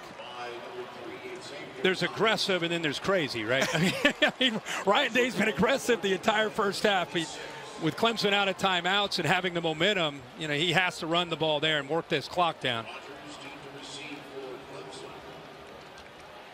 Ohio State came out intent to impose itself physically, feel our violence. That was Ryan Day's mantra to the team, and they certainly did all of that, controlling line of scrimmage on both sides of the ball. But then that one targeting call, and you knew eventually, even without T. Higgins, Lawrence was going to find a way to get the team back in the game. Well, what a treat for us and the viewers, because I don't know if you can find 2 staffs that have proven this year to be better at in-game adjustments than Clemson and Ohio State. And now here we are at a 2-point game, and these staffs are going to go into this locker room, and they're going to have to try to make their adjustments and talk about what's working, what's not working, and it's going to be a treat to see how this plays out. Clemson will get the ball to begin the second half. What's your sense of the message that Jeff Hafley will deliver to his defense? They were so aggressive early. Now you give up. The last thing you expect is Lawrence is going to run 67 yards for a touchdown. Yeah, I mean, they obviously came in maybe thinking that Lawrence might be somewhat of a factor in the running game. Now, clearly, he has been involved a lot, and that's the adjustment. They're going to have to account for QB run and keep doing what they're doing. You just got to execute. I mean, they were playing great for a quarter and a half. They're not going to lose their aggressive approach at all. Chrisman, they came after him. He gets the punt away, and with no returner back there, it'll just bounce and be down at the 23-yard line with 4 seconds before halftime. Capital One rewarding performance takes a look at the evening of Trevor Lawrence, and he's had to show toughness. Well, all the attributes, not enough is said about this, but Wade delivers the shot, gets himself ejected from the game. Lawrence returns after missing one play. You can see the look on it. You can see the look on his face, Chris. It was not pleasant, but after that one play, he comes right back in and eventually leads them to a touchdown where ETN scores, and it comes back the next possession and shows you the kind of speed he has and the toughness that he has to be able to be the leader of this team. Remember, he's undefeated as a quarterback. He's a winner. Hasn't lost a game since November 2017, a Georgia playoff shocking loss. Buckeyes rolled with a 16-0 lead. 5 minutes of the half to cut the lead to 2, and Tigers will get the ball to begin the third quarter. And welcome back, Chris Fowler and Kirk Herbstreit. 25 minutes of dominance by Ohio State, but some red zone field goals. T. Higgins knocked out of the game for Clemson, but a pivotal penalty. The targeting call on Shaun Wade turned everything. Yeah, the targeting call, not only do you take Shaun Wade, who's a great player, out of the game, but it gave Clemson life on a 3rd and 15. They end up getting the first down, a pass interference, and a touchdown by ETN. In really the last minute and 35, 2 touchdowns for Clemson, which really tells you how the game changed late in that first half. J.K. Dobbins had a couple of long runs, but also had a couple of dropped passes. With that ankle problem at the end of the half, we'll keep a close eye on that. Let's take another look at the play. Shaun Wade came on the corner. This is an aggressive approach. They were intent on hitting Lawrence early and often. That helmet to helmet, though, drew the flag. There are a lot of people that question the call. They get upset with the call. That's a bad call. Bill, is it a bad call or the right call? It's forcible contact, crown of the helmet, and it doesn't matter that Trevor even dipped down a little bit. You cannot go to the crown of the helmet from your head to your toes on your opponent. It's a targeting foul. Offense had been stagnant before that play. 97 yards and 10 plays after. And Lawrence and company back in business from the 25. And looking to throw in first down. Zips it across the middle into traffic. Flags down immediately. They try to get the ball to Higgins, who's returned to the game. Yeah, we talked at halftime, Chris. Thought maybe they would look at him. Maybe there's a chance to come back into the boundary. Damon Arnett with that left hand trying to jam him, slow him down. Grabs onto that jersey. Official sees it. The right call is made, but for a Clemson fan to see 5 back out there to start this second half is big, because now you can move Justin Ross back to the field. Defense number 3. Buckeye defenders Penalty will place the ball. probably thought, hey, we don't have to worry about Higgins the rest of the night. The guy was a 1,000-yard receiver, 13 touchdown receptions. Looks to be good to go. That's a big relief. And a tough matchup. It's 6'4", 215 pounds. Has played in a lot of big games. Has to win in the boundary one-on-one for this offense to really be effective. Higgins with a touchdown catch in his last 4 postseason games. And now it's ETN busting loose. Quick burst for 7. Trying to get him loose. They had a hard time doing that in the first half. This time, remember I talked about these coaching staffs are as good as you're going to see in-game adjustments. They want to get him outside, away from that battle in the interior between the tackles where Ohio State has been dominating. Get him out on the edge.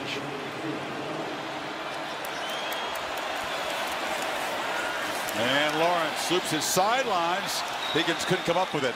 We'd wondered what would it be like and how would he respond if for the first time in his college career Lawrence is going to have to play from behind, trailing in the second half. We're about to see that. Yeah, we sure are. And I think one of the adjustments that Jeff Hafley made, speaking of adjustments, is getting those corners up tighter, jamming T. Higgins, trying to disrupt the timing, and Arnett also up tight. Remember, Reap is in again for Shaun Wade. 3rd and 3. Higgins working against Okudah.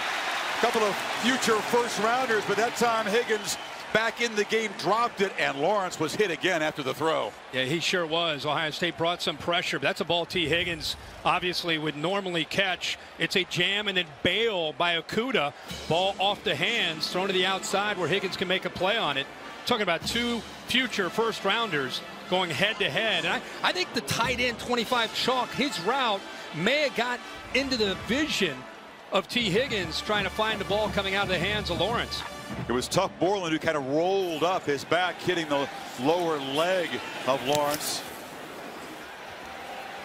Spires with the punt, tries to knock it dead, and they are able to keep it out of the end zone.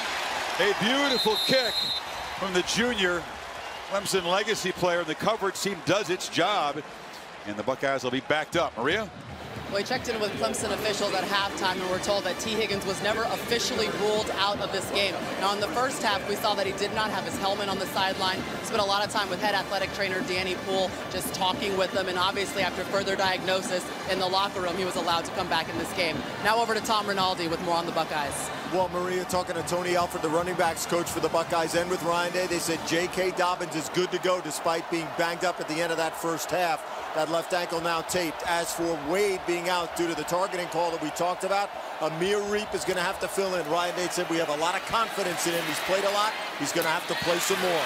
Fields throwing from his end zone, completes the pass to Victor, who's got first down across the 15. And again, Ryan Day, he is not going to change. Tommy asked him coming off, what do you need to do? And he basically was saying, let's just keep doing the same thing. You got to execute better. But Dobbins is down. He is. Dobbins is in the opposite side of the field from where the play is. And you can see the heavy tape on the left ankle that Tom talked about. Let's take a look at what happened on this play. Just nobody touches him. He tried to, first time he probably had to move his body that way and felt something clearly that was not allowing him to continue, and he's walking off the field right now in the opposite direction of the bench into the locker room. Yeah, he's going right to the nearest tunnel, it appears, and the man who exploded for 2 long runs in the first half but had a chance of pass receptions to perhaps build the lead. This is an awful sight for Ohio State fans. Yeah, Shaun Wade already out.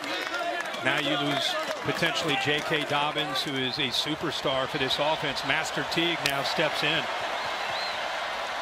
Being a freshman from Tennessee, averaged more than 6 per carry this season. He's no slouch, but he's no J.K. More of a physical runner.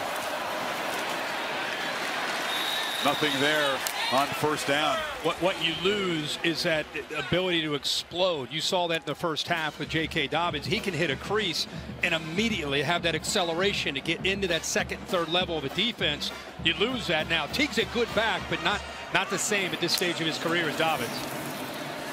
Fields sets up, delivers a strike to Hill and makes a sliding catch out near the 40. Another accurate throw from Fields. Yeah, he has to squeeze this in behind the safety who's cheating up. Finds that spot right in the zone, right behind him, and K.J. Hill does a nice job where Fields throws him open into the hole in the zone. Once he 2-yard pickup, and now looking to throw again on first down. It's a sideline route, and Olave goes up, high points the ball, and they'll move the 6 again, the ball at midfield. And a really good job by this offensive line communicating and giving Fields time to throw. You talk to anybody when it comes to defending, going against Clemson's defense, it's can your offensive line communicate, pick up the exotic blitzes and the pressures that Venables will throw at you. They've been holding their own so far most of this game.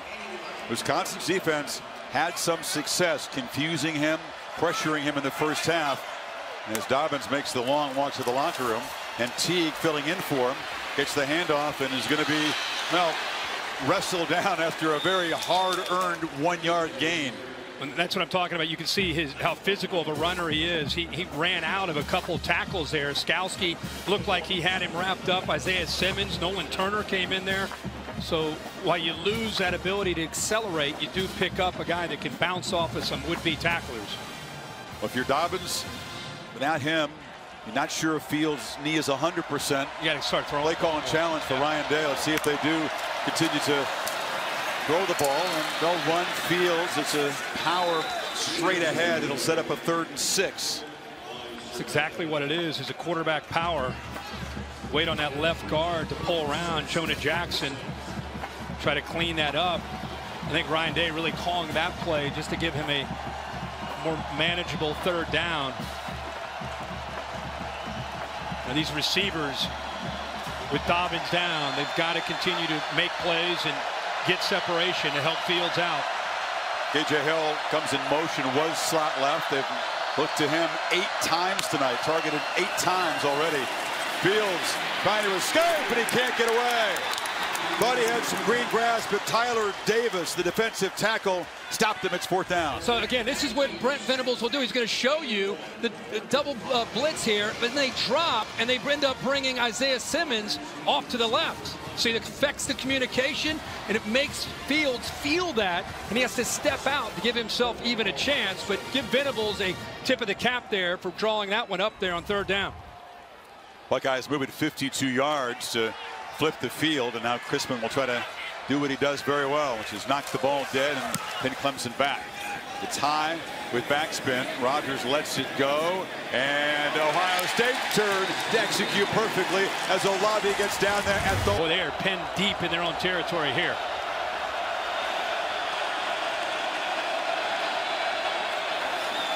Lawrence from deep in his end zone takes a deep shot downfield, looking for Ross. Okudah, no way. Tough to beat #1, who is a unanimous All-American, the first corner at Ohio State to ever get that honor. 6'1", 200 pounds, can run with any receiver. You can see he was up tight again, drops, bails, and then he locates the ball and keeps his body in great position to keep Ross away from being able to get to the football. Looks like now Ross is out. He landed on his shoulder and was favoring his right arm as he came to the sidelines. Lawrence is rolling on 2nd down, delivers a shot in the flat, and Higgins tries to muscle his way to a 1st down. Reap stopped him just, I believe, a few inches short. Here's another look at the incompletion. Earlier on, it was the net, as Maria reported, that was the problem for Ross, and he kind of is tripped up late. Lands on his shoulder. Didn't look like a lot there, but came off to the field with that right arm hanging at his side. Kind of another one of those fluke injuries, very similar to T. Higgins. By the way, you can't really predict that he would go down from that fall. Higgins showed his physicality and made the 1st down there, so the Tigers some breathing room. Another short throw and catch, and Higgins this time will be corralled very quickly there by Okudah. You know, with Tony Elliott and Jeff Scott calling plays for Clemson, that's usually how they attack. Is they want to stretch you sideline to sideline with a lot of quick throws and a lot of times ETN outside runs, and then stretch you vertically with some shots. But Ross continues to be looked at, and then also run the ball. So it's just a combination of things. They've really yet to get that all going. Lawrence still under 50% throwing, 11 for 23 for a guy who's close to 70% on the season. Here's another run, and he has taken some shots tonight. He spun back into traffic, no fumble. He was down beforehand, and that time Chase Young did make an impact play along with Browning. Going right at Chase Young on the option here. They attack him, but he does a good job of kind of keeping Trevor Lawrence in a guessing game there on the option, and Barrett Browning keeping those linemen off of him, able to get there with his ability to scrape through that traffic. All right, Kirk, here's a big 3rd down play. They need 6 to avoid having to punt it back and perhaps give Ohio State good field position.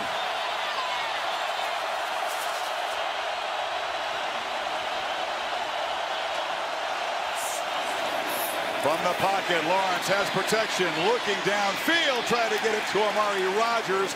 Close coverage by Reap, who does his job, and it's 4th down. Well, they went after Reap. Again, Reap in for Shaun Wade. It was more about the matchup, but a very low percentage throw here by Clemson. A good coverage by Reap. I mean, he is in phase, stride for stride, stays on top, and then does a good job of looking back at the quarterback to locate the football. And Rogers, who battled so hard to come back from an ACL in the spring, one of the Clemson's best receivers with yards after the catch, has been held in check tonight. Spires to punt. Wilson standing at his 45. Buckeyes come after it, and they knock the punter down. And we'll see if it's a 5 or a 15-yard penalty. If it's the 5-yarder, it wouldn't be a 1st down, but if it's another Ohio State personal foul, it could be another crucial mistake. It looked like a personal foul to me. I don't think he ran into him at all. Personal foul, roughing the kicker, defense to the 26. 15-yard penalty for the previous 5. Yeah. That's Cameron Brown, backup corner. Another mental mistake, and Clemson's drive is now prolonged. That's right. Olave, Cameron Brown, Ohio State dials up the pressure with Clemson pinned back deep by their own end zone. The AT&T pylon cam showing you the contact there, and that is not running into the punter. 7th penalty in Ohio State. Another major penalty, and now the Tigers are set up at the 30-yard line. Remember, the third down play with the targeting call gave them a first down. It would have been fourth down. Now they catch a break here on this punt to keep another drive alive. The Fields has to wait. Justin Ross, by the way, back in the game. And this is Dixon spinning free. Cut it back. And a productive gain out near midfield for Lynn J. Dixon.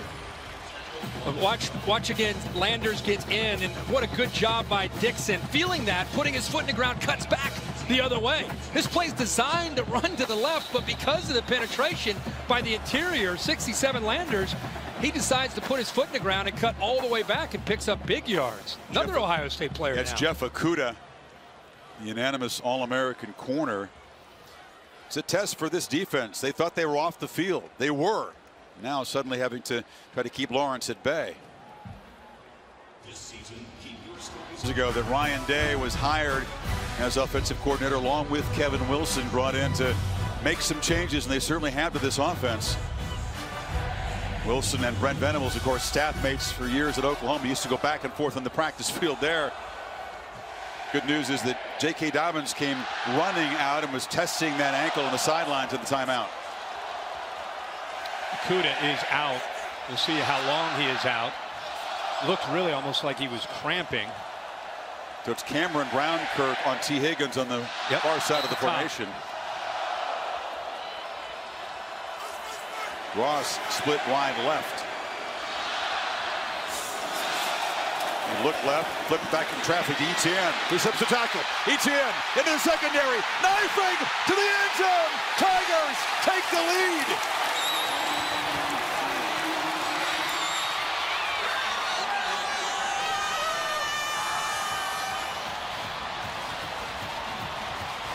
Remember, 53 yards. Etienne, they can't get him out running the ball, so they try to get him in the passing game. Malik Harrison has him. You can see Simpson gets out there, but now he's in the open field. Great blocks downfield by these wide receivers. Overton 14 with a big block. You can see 76, the center Pollard way downfield. And Travis Etienne is as explosive as any running back in college football. And when he's got room and starts to run downhill, look out. Not a big impact as a runner tonight, but as a receiver, an electric play. And once again, an Ohio State major. Paid off for them and really set the tone for an incredible 2019 year for Burrow and the Tigers. 493, threw for 7, ran for 1. It was here in this field against UCF in last year's Fiesta Bowl when many believed that the Joe Burrow legend was born. Tough comeback win. Tom Rinaldi, what can you tell us about J.K. Dobbins' status? Chris, athletic training staff said Dobbins went to the locker room, took the shoe off, had it retaped, would not be ruled out of this game, was going to do all he could to return, and there he is jogging back to be a part of this next offensive series. J.K. Dobbins, a gamer, giving it all he can. They did not specify the nature of the injury, Chris, but we certainly can see the heavy tape on that left ankle.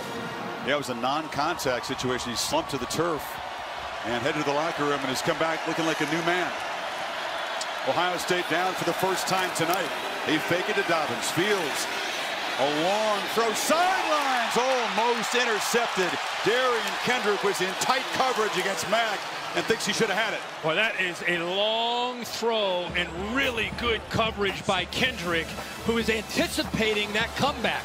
Does a good job of turning around. He does everything perfect.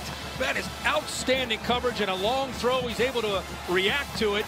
Just gets his right hand on the ball and unable to come up with that interception. But, man, that was good coverage. Receiver who wasn't sure he wanted to play defensive back, but decided to go along with the coach's request. High school quarterback, tremendous athlete. Sometimes they bring this corner blitz here. I think Ohio State's sensing that. Venables loves to bring the corner off the boundary.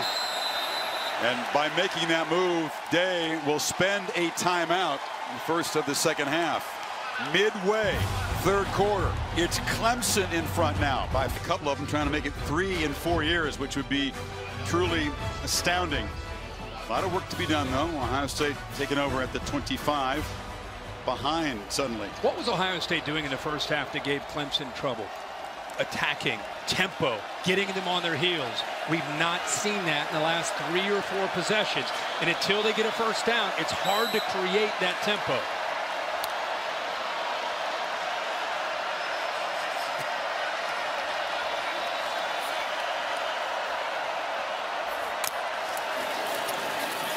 Dobbins testing that ankle, runs left, lowers his head and gains 2. They are really attacking the line of scrimmage right now. I think they're feeling confident about the matchups on the outside. Terrell on one side, Kendrick on the other, frees up their safeties and backers to try to attack downhill, especially on early downs. And then it gets Venables to 3rd down, where he gets creative and tries to affect the O-line and the quarterback.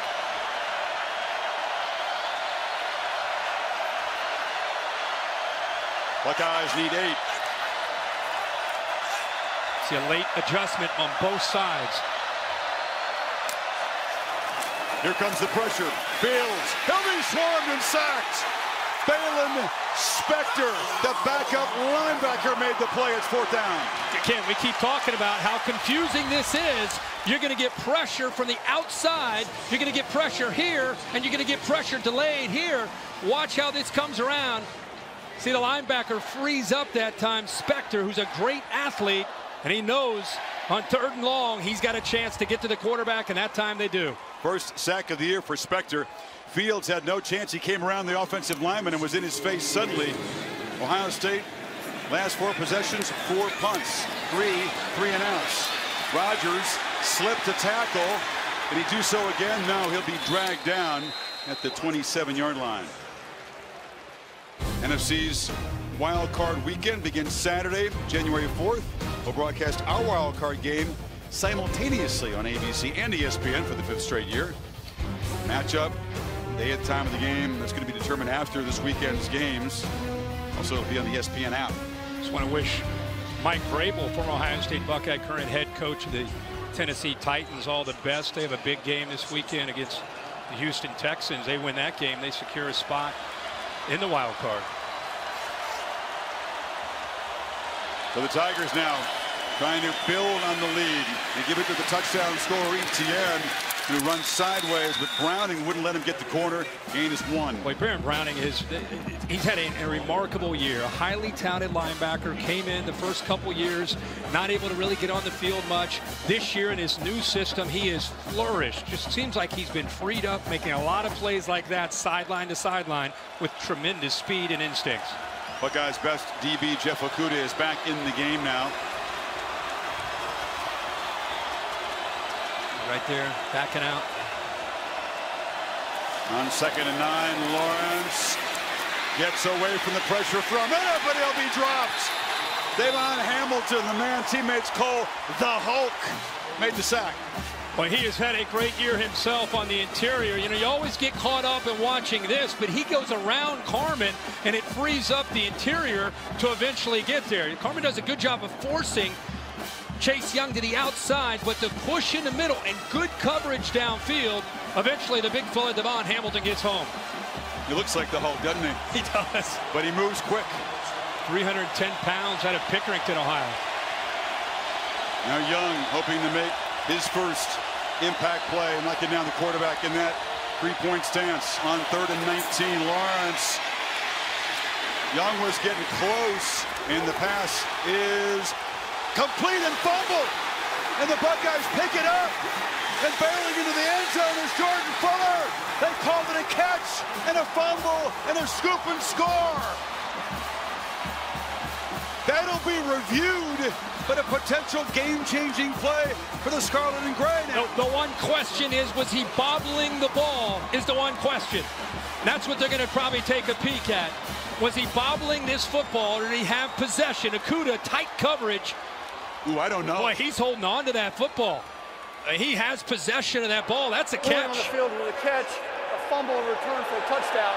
The previous play is under review. I think he had it long enough. I agree. And Okudah getting that long arm out there. That's why he's frustrated he didn't win the Thorpe Award. He felt he was the best defensive back in the country this year. Absolutely, and he's very deserving to think that. How about the long arms? We talked all week the matchup, the Ohio State corners against the Clemson wide receivers, and the length. Okudah knocks that ball loose, and the safety, Jordan Fuller, right there to pick it up for the touchdown. Here's real speed to give you an idea what they're looking at. And because the ball wasn't bobbled, that's a possession and a fumble in my mind, Bill. I'm going to respectfully disagree with you.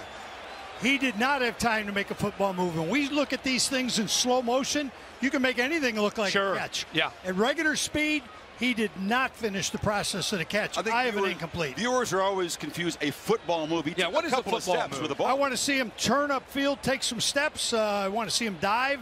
I don't see enough on this turn when he's hitting the ball comes out. I have an incomplete pass. Let's look at this view right here. Boy, I'm glad I'm not in that replay booth making that call. Well, I don't know how you guys do it. I mean, that looks like he took 3 steps. Real speed, Bill, is very different from replay. This is a replay review. Are you saying they're not going to take into account what it looked like in slow motion? I want to take and look at slow motion when we're talking about a foot at the sideline or the end line. But when we're talking about the ball's in, he's being hit, I want to see that at real speed. But again, it was ruled on the field a catch and the fumble, so they have to see 100% that it overturns it. Indisputable video evidence has to reverse it. What a massive review for this SEC crew. Gerald Hodges and the 3 folks in the replay center. After further review, the pass is ruled as incomplete. Therefore, it will be 4th and 19 at the 20-yard line. Well, Bill, they agree with you, and a massive overturn here. Bill, good call there. I thought, you look at it again in real speed. Bill makes a lot of great points that I don't understand. I'm not an official. I mean, that looks like a football move to me with taking 2 or 3 steps. But, Bill, you make a lot of great points. You understand the rules a lot better than we do. But, man, oh, man, that looks like he has caught that ball and fumbled it. That was a 3rd down play and will force Clemson to punt the football. But Ohio State had the call on the field, stood, but have the lead right now.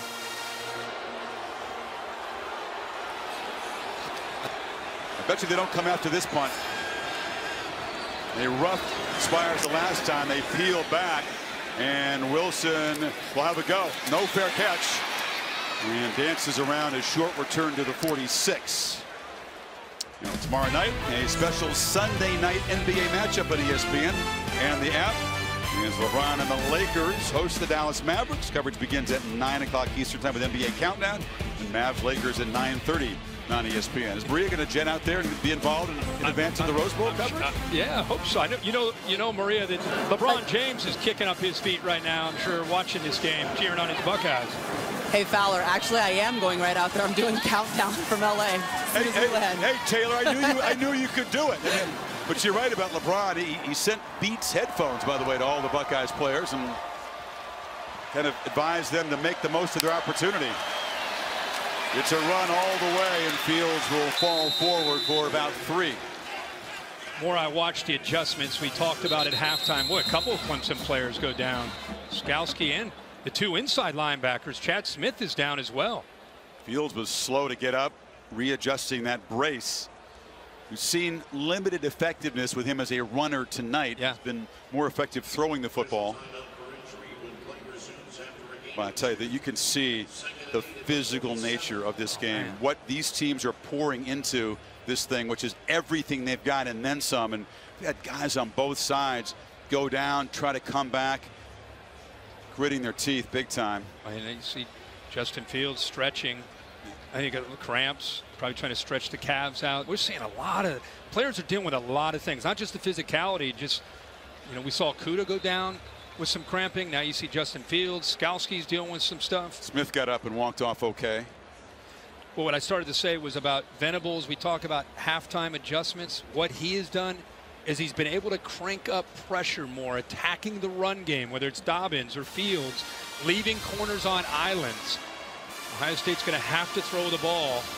Comes Skalski in. You left of your screen, you see Skalski rolled up right into his partner. Yeah. And so Jake Venables, Brent's son, freshman linebacker, is in the game. And Fields steps up, downfield shot, Luke Paul, and Olave could not fight back through Darian Kendrick. Ohio State fans not getting the flag they've called for there. Yeah, that's what I was just saying. You have to be able to attack downfield. If they're going to play that kind of defense where they're loading up, receivers got to win, you got to get the ball downfield. That's a great matchup with the speed of Kendrick. And, of course, Olave, who's a big playmaker for the Ohio State offense. Kendrick's body in between Olave and the football and unable to cut back to the ball. Not explosive plays in the pass game for Ohio State. The longest play is 24 yards. And now, after failing in their last 5 third downs, they need 8 here. Where's the pressure coming from? It's picked up, and Fields delivers. Intercepted. Simmons dancing down the sidelines, made the key pick, the first turnover of the game. The All-American Butkus Award winner. This is what makes Isaiah Simmons so good, is his range. He plays so many different positions. He's sitting way back here, and eventually he's able to get back into coverage. You'll see the corner blitz come from over here, which is picked up. But watch 11 go to the middle, work his way, follow the quarterback's eyes, and then use that speed, closing speed, to make the interception for the Clemson defense. Eyes it, sees it, feels it, steps in front for the pick. And Simmons, who was the 451st ranked recruit when he came out of Kansas, recruited personally by Brett Venables, has been making plays like that all year for the Tigers defense. Just the second pick of the season for Fields, and it sets up Clemson. And now Joseph Ngata makes the catch, takes a hit, but moves the sticks. Gives you an idea of the depth that they have. They brought in Ngata this year as a true freshman out of California, along with Frank Ladson, another freshman. Very similar builds to T. Higgins and Justin Ross. He's 6'3", comes up with a great catch using just his hands. And suddenly it's the Ohio State defense that feels like it's on the ropes right now. Clemson spent most of the first half in that position. Tigers trying to stretch the lead here. And Lawrence keeping all the way. Makes a little inside move and then gets the corner and runs away from Harrison and scoots for a nice gain into Buckeye territory. That's how they took advantage of Chase Young's aggressive nature to try to rush the quarterback. He tries to get upfield and close, and nobody blocks him. Eventually, Suravinka does, but by then, Trevor Lawrence was able to just get outside of Chase Young, who lost contain there. And Lawrence, who had the big 67-yard touchdown run, is approaching 100 yards on the ground tonight. 86. They fake it to Dixon. They flip it short. Higgins in traffic is hit immediately and dropped for a loss after the catch by Harrison. Surprised they went back into the boundary where there's just not a lot of real estate, not a lot of room to run for the receiver. They create that stack look to free up the second receiver, who's on the back side of the front receiver, to try to get him freed up to make a play, but just nowhere for Higgins to go with great speed in pursuit there by the Buckeye defense. What's the call here now, Kirk? 3rd and 6 for the Tigers offense. Again, you got to rely on the quarterback because he can run it. Give him a play where he's got the threat to make a read and make the throw, or pull it down and take off and go. Dabo Swinney wants to call a timeout.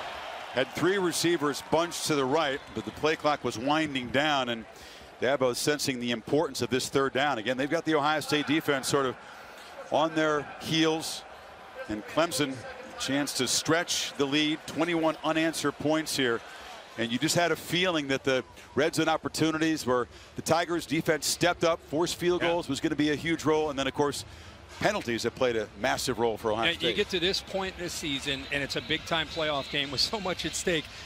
You look at the two teams on paper. Everybody all week, what do you think? What's going to happen? This is kind of what you thought. Ebb and flow, momentum changes both sides. Who at the end of the day is going to be able to capture and take advantage and capitalize on most of their opportunities? Right now, Clemson's starting to have that momentum. It's a long way from being over. It's turnovers are out there, field position, which quarterback can make a play, which receiver can get separation. Big plays are ultimately going to decide the outcome of the game. Very different semifinal from the first one in Atlanta when LSU basically knocked out Oklahoma in the first quarter. Joe Burrow throwing for 7 touchdowns, all in the first half, running for 1. This one very much up for grabs. 10 defenders up tight within 5 yards of the line of scrimmage. Just one safety back deep. And they bring pressure, they get him. Baron Browning from the linebacker position, and the Buckeye defense makes a crucial stop. Well, they move Chase Young to the inside and bring Baron Browning. Chase Young is here. Baron Browning, the linebacker, here on 3rd down, and they can't double team Chase Young. It's one-on-one with Baron Browning. He's able to get there. Chase Young as well, and a good call there by Jeff Hafley, moving Chase Young around. Hafley said the faster the game, the bigger the role for Baron Browning. It's a fast-moving game right now, and number 5 makes a huge play. 3rd sack for the Ohio State defense, adding to their impressive total. Wilson waiting the punt as Spires rolls out and kicks it rugby style. And it's a dangerous play. The freshman fielding it on the hop up near his head. Knocked out of bounds at the 15-yard line. Of course, all season long, for every field goal and PAT, Allstate makes a contribution to the university's general scholarship fund. Thank you, Allstate. So the Ohio State offense, which has been frustrated, you pointed out, Kirk, unable to recreate that tempo and the aggression we saw in the first 25 minutes of the game. You know, I know you love the Australian style punting. I thought he might take off there. The Ohio State punt coverage team, watch them. They kind of start to run and take off. Look at the room that he has. I thought he was maybe thinking about taking off and running. Had he would have made the first down. He would have had a shot. So Fields needs a spark here. Finds Mack in the flat. It's a short gain out near the 25. Kendrick stopped him. Ball underneath. You know, Clemson's been playing a lot tighter with Kendrick and Terrell on their edges. That time with soft coverage, an easy read and throw for Fields. But here comes that tempo. So Fields has to regroup after just his 2nd interception of the season. Finds KJ Hill. The other interception was basically on a trick play that went wrong. So this by far the biggest interception he's thrown in his college career, and must bounce back right here. Yeah, I think you're right. I think it's more about trying to find that rhythm, and a first down helps you be able to do that. Now Ryan Day, we go back to that chess match with Ryan Day and Brent Venables. He's calling the plays. Dobbins running right, makes a cut, runs out of a tackle and falls forward for about 5. You can see the difference between he and Master Teague, who came in for him when he went out with that ankle that's taped up. Just at such a different level of quickness that this Clemson defense has to deal with. Master Teague has a bright future, just a young player, but Dobbins, one of the top backs in the country. Pump fake for Fields, who wanted to look downfield, checks it down to Hill, who is going to step out of bounds short of the marker by about 4 yards. It'll be 3rd down, final 30 seconds of the 3rd quarter. Yeah, Nolan Turner did not catch that bait. He tried to go with a quick pump to KJ Hill and thought the defense might react up, but Turner stayed back, which is good discipline by him, and it forces Fields to just dump it down to KJ Hill. I mean, they have had pressure dealing with these 3rd downs. All these guys are in play on who's coming and who's dropping. Fields and a whistle before the snap. And a false start will back him up. So this will be 3rd now and 9 yards to go. False start. Offense number 17. 5-yard penalty. It remains 3rd down. So receiver Olave, Ohio State, Kirk, just 4 for 13 on 3rd downs. Clemson's made life miserable for opponents all season long. They're one of the best in the country and have been for a number of years with Brent Venables. It's his specialty. He said they work harder on 3rd down than anything during the week to prepare for an opponent. And it changes every week. You can't really get a feel for it because it's a different package every week. And the 3rd and long play will be the first play of the final quarter with a spot in the championship game on the line. Clemson leads by 5. You're watching the PlayStation Fiesta Bowl on ESPN. College football playoff semifinal number 2 at the PlayStation Fiesta Bowl. 16 straight for Ohio State, 21 in a row for Clemson, including the only points in the 3rd quarter. And Dabo Swinney's team hoping to get the football back if they can stop Ohio State on this 3rd and 9. Josh Myers, the center for Ohio State.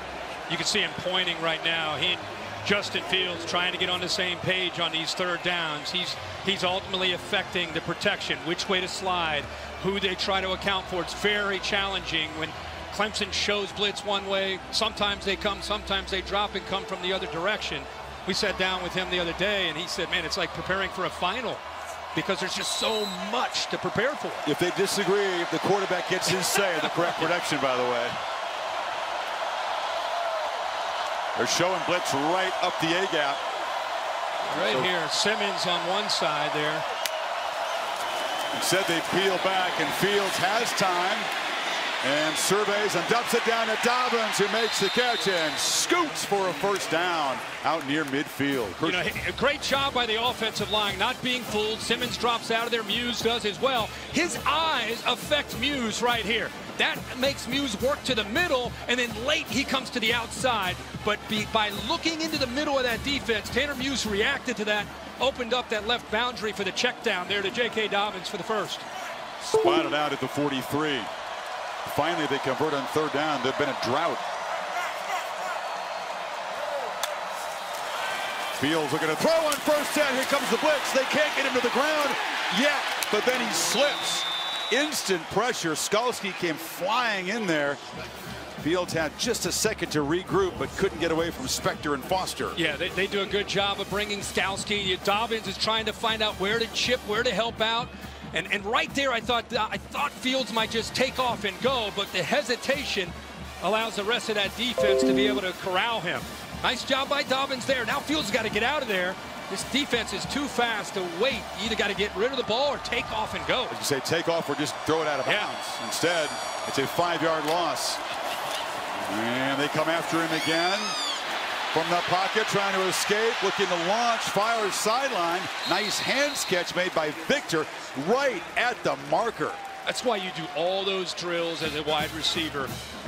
That's what separates great receivers and veteran receivers is ability to use your hands. And with his length, he's able to make that catch. After the first down, they're playing with tempo. Long throw to Mack, who cuts back, takes a shot, and knocked down for 9. They're trying to get that aggressive tempo going. Trying to go tempo, and you know what? Venables is not pulling back from his pressure. Blitzed again that time, so it's kind of tempo against tempo.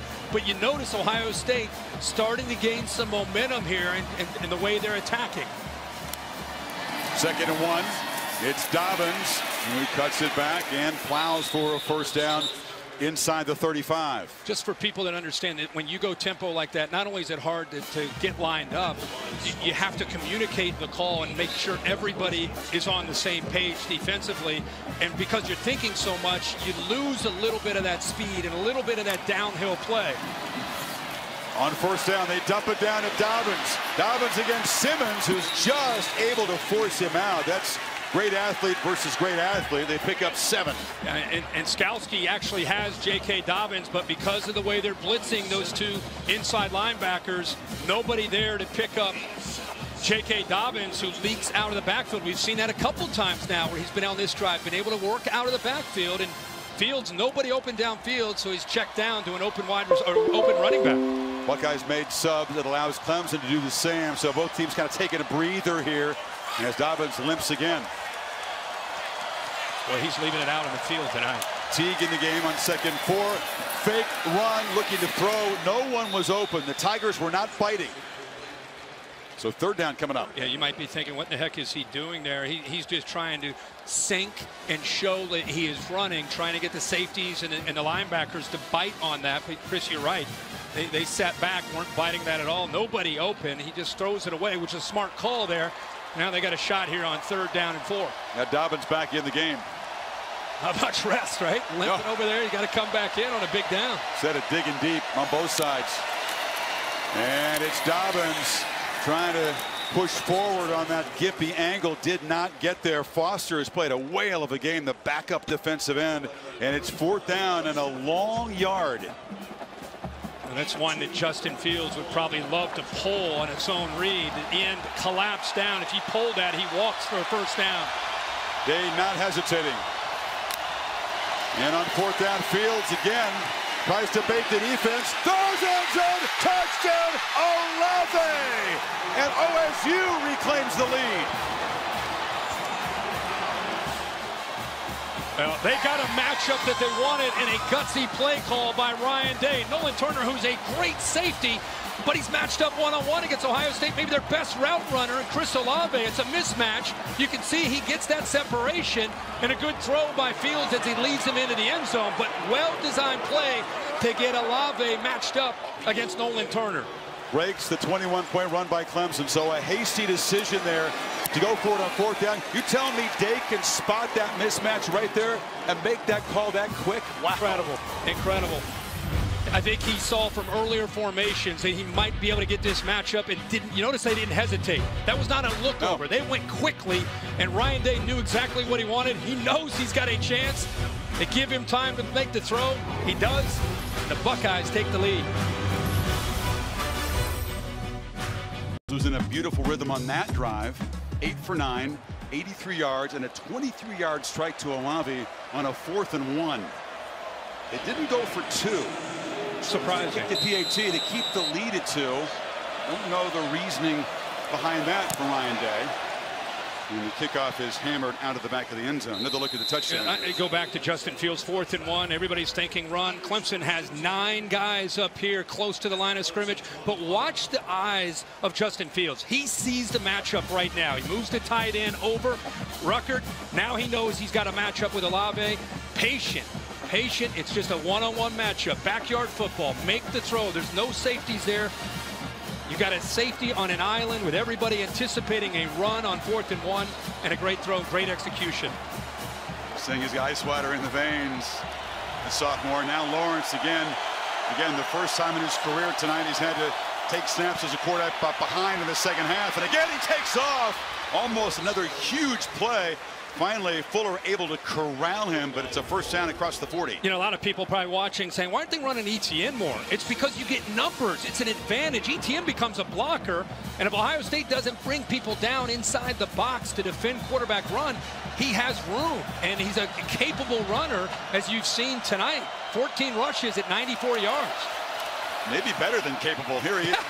Did you think that Lawrence would have more than double the rushing yards compared to Travis Etienne into the 4th quarter of the game? I thought he'd run it about 15 times tonight, but I didn't think he'd have more than Etienne. He takes another hit here. But again, he's showing the toughness to be able to handle that. That time it's Warner who hits him. He gets right back up. But keep in mind, man, he's 6'6". He's 220 pounds. He's like, it's hitting a tight end. Added about 15 pounds of muscle, much stronger this year to take hits like that. Look at it throw, fires across the middle. Okudah broke it up. Got that left arm in front of Higgins, and Young knocked down the quarterback that time. Yeah, Young finally gets there, forces the ball out a little bit earlier maybe, but missed the matchup. Okudah and those long arms against T. Higgins gets away with a little hold there, but is able to knock that ball away. I was talking to Bill Lamont. You can grab a jersey as a defender as long as you don't really tug or impede him from running and jumping. I felt like borderline there. And now it sets up 3rd and 9. Chase Young way out here. They bring late pressure, completion to Ross, but they swarm him. He stopped way short of the first down by Josh Proctor, and now it's 4th down. Jeff Hafley rally to the football, leverage the ball, keep everything in front, and make a tackle. There's Ross again, man, who's had a rough night dealing with injuries. Down for the 3rd time. They brought the same blitz that Sean Wade blitzed and got to him and got thrown out for a targeting call. This time it just makes him get the ball out quick. And you can see all those scarlet jerseys rallying to the ball. Yeah, 3 Buckeyes getting Ross to the ground is kind of bent in half. It was a neck, it was a shoulder earlier tonight. All kind of dudes paying the price. John Simpson, the guard, limping around as Ross makes his way to the sideline.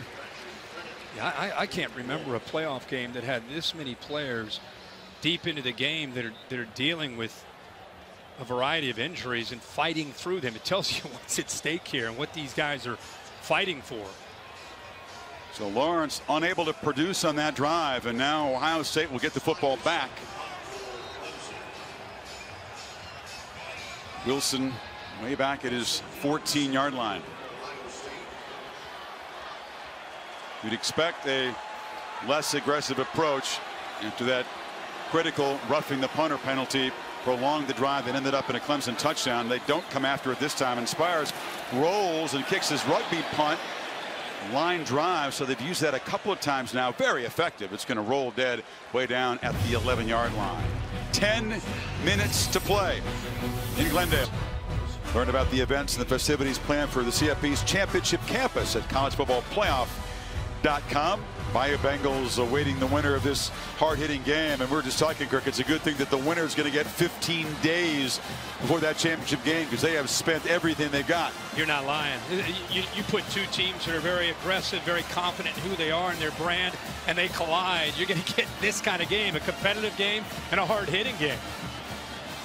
Now Ohio State just trying to avoid a mistake, work on the clock, add the lead if they can.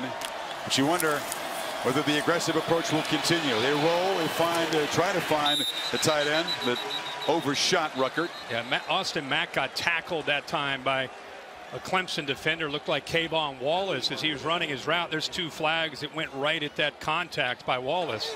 Holding against an eligible receiver, number 12, the defense. 10-yard penalty for the previous spot.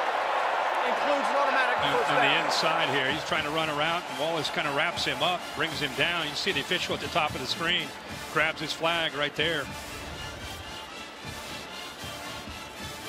Gives the Buckeyes some breathing room. First down now at the 21.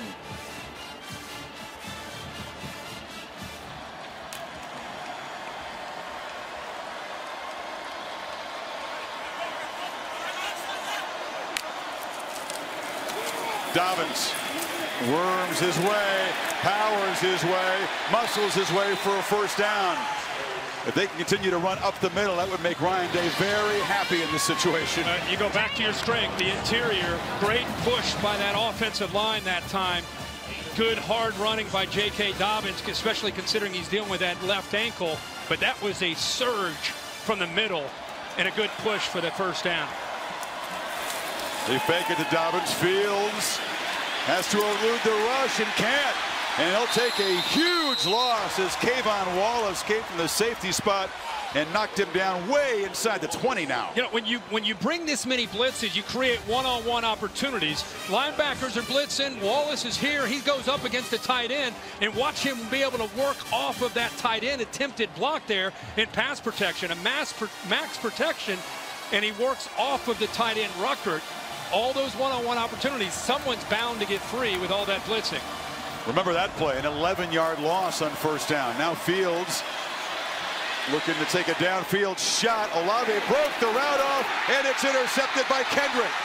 Flags are down as Kendrick weaves his way for a return into Ohio State territory. Still running, and now steps out at the 31. Now we'll check the flag on the far side of the field. He grabbed a hold of you can see Ryan Davis right in front of the Ohio State bench. He grabbed a hold of Olave. That's what made Olave quit on the route. Then he saw the football in the air, but this will come back and give Ohio State a first down. Holding against an eligible receiver, number 1 of the defense. 10-yard penalty for the previous spot. We've seen Ohio State penalties be important for Clemson. Now a couple of Tigers penalties on this drive. It's a good matchup. Olave scored the last touchdown, and you can see that kind of a little stuttering go. He grabs a hold of him. A no-brainer there for the official. A little stuttering go caught Kendrick off guard. All he could do is just grab on there and not give up a potential big play.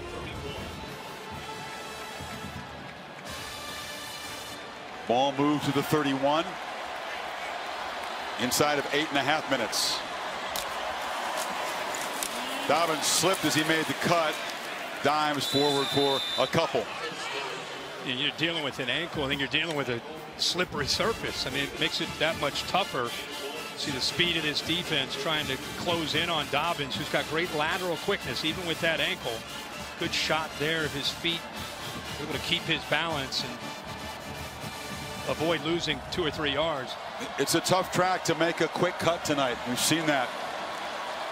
Coming again with pressure. Wallace has had success getting in. J.J. Hill comes back in motion. They bring the pressure. Fields fires near side, going up and making the catch as Garrett Wilson and the freshman from Austin made a big impact tonight. I'll tell you, man, you got to be really impressed with any quarterback that faces a Clemson defense. You know you're going to get hit. And for him to sit in that pocket as poised as he has been, knowing that he's waiting on the receiver to try to get open and deliver the football, knowing as soon as he throws it, boom, he's going to get hit. 3rd and 1.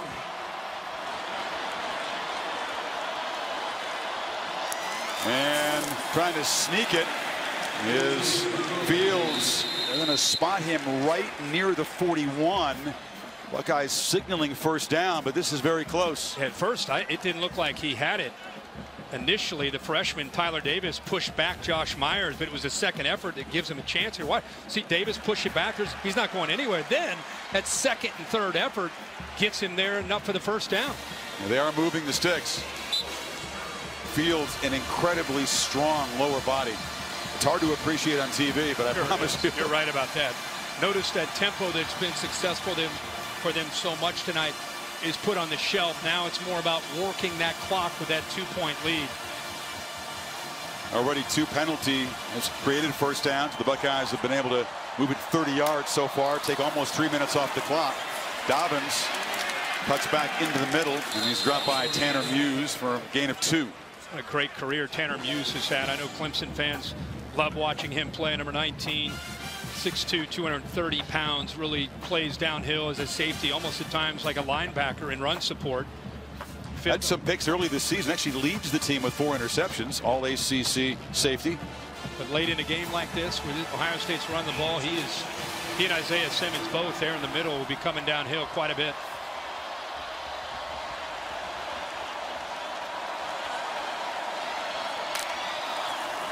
Fields fires, catch made, Mack first down. They'll keep the drive alive and move it to the Tigers 45. Again, good job by Fields. He knows that Tanner Muse is coming from his blind side right there. We just talked about 19. Sits in there, throws the ball accurately, looks to the strong side where he knows he has a favorable matchup in zone. And Austin Mack continues to have a big night for the Ohio State passing game. These quarterbacks, both from the state of Georgia, 20 miles apart, both tremendous regular seasons. All the attributes, the physical skill set means very little without toughness. And both Lawrence and Fields have shown some tremendous physical and mental toughness tonight. Yep. First down. Dobbins cuts it back. Dobbins just tripped up by Simmons, who saved a huge gain. Yeah, it was one-on-one with Tanner Muse and J.K. Dobbins. If Isaiah Simmons' shoestring tackle doesn't come through for Clemson, the cutback right here, the vision gets back, and then right there, Isaiah Simmons. Otherwise, Tanner Muse right there is the only defender left between Dobbins and that goal line. It was screened off somewhat by an official there, too. So the long arms of Simmons, a crucial tackle. Still a 6-yard gain on first down, though. Buckeyes can snap it this time about the 5-minute mark. Dobbins again trying to get wide and cutting it back for a loss of 1. Foster stopped him 3rd and 5 now. A nice job of slanting that same direction that Dobbins was going. Just nowhere for Dobbins to try to find that crease and make that cutback. Here we go again with a big 3rd down. Oh, yeah. If the Buckeyes can't make 5 of the decision to make, perhaps give the football back to Trevor Lawrence with a chance to win the game in the closing minutes. Ryan Day and Justin Fields have been aggressive. They found matchups. Fields, bubble screen. Mack makes the catch, will not make the yardage. Chad Smith knocked him down. And it's 4th down, ball just inside the Clemson 40. And you know, you go back to whether or not they should have gone for 2 to try to get it to a 3-point lead. They're sitting on a 2-point lead. Affects the strategy of what you're doing on both sides of the game. A field goal, if Clemson were able to get the ball, obviously would win the game instead of potentially tying it. Drew Chrisman, tremendous punter. Punting is not a big part of the Ohio State season. They've been so effective scoring. And now, is it going to be a fake? He runs up like he's going to take the snap under center. Remember the pass that he threw against Wisconsin? And just trying to bait the Tigers into jumping offside here. That was exciting for a second. It was. He sold it with the aggressive approach there for sure. He came charging up under center, but Clemson was not going to buy it. You jump offside there, Ohio State would have had a first down and a chance to chew on more clock. As it is, he'll take the 5, back it up, and now Chrisman will try to pin Lawrence back deep. You know, you saw Dabo Swinney talking to the official. I think it had everything to do with him giving that hard count. You know, quarterbacks cannot give that hard count. Chrisman was giving that hard head count, trying to draw the defense off. Empty possession for Ohio State with an asterisk because they took more than 6.5 minutes off the clock by moving the ball 45 yards. Those 2 defensive holding penalties on Clemson were important as well. And let's see if Chrisman can execute perfectly again and give the Tigers a very long field to try to drive for a potential go-ahead field goal. Kick very high with backspin. The coverage team trots down there, and it actually bounced off a Clemson Tiger. It hit Kendrick. He was fortunate to maintain control. Wow. From the 6, T-Law takes over. Look at AT&T's best performance. Justin Fields has been efficient tonight throwing the football. Yeah, very efficient at times. He's had to keep some plays alive. This gives you an idea really of the night. Watch this to the far right. Vision, recognizing coverage, dropping, comes underneath, patiently reading that coverage. This is, of course, recognizing it on 4th and 2. Gets a one-on-one matchup. Then Olave wins against Nolan Turner for the go-ahead touchdown. And now how great is this? Tigers take over. Trevor Lawrence, who hasn't lost a game as a quarterback since he was in high school 25 months ago. Clemson with a 28-game winning streak on the line, but just needing a field goal to take the lead. And it's Ross on a slant, and he muscles for a first down across the 15. Yeah, that play has not been there because of Okudah making great plays against Ross, and at times T. Higgins. His long arms, he's been able to reach around and knock those balls away. That time, a quick throw did not allow Okudah time to jump that. Tight coverage from Ohio State. Lawrence again takes off, takes a shot, makes another first down. When he gets going downhill at 6'6", 220, he is a handful. He's delivering the blow to the oncoming tackler, the safety, that time Josh Proctor, who is a big hitter for Ohio State, 41. Team that's been so dominant. They delivered first and second round knockouts under serious duress. They fake it to Etienne. Lawrence steps up and delivers a strike across the middle. And it's Amari Rogers who's still running. And he's down inside the 35. Waited all night to make a big play. Chris, really interesting here to watch the quarterback work from his left and then patiently work through his progressions to his right. Watch his head. Eventually sees it's cover 3, sees this soft spot in the zone, and Rogers works his way into that soft spot between the linebacker and the safety. And because he had the time to throw, he's able to recognize his third option. Got 38 yards on his first catch tonight. They're already in fringe field goal range. And Lawrence, thought run, dumps it over the middle. Etienne in space. Etienne to the 10, Reeves, touchdown Tigers!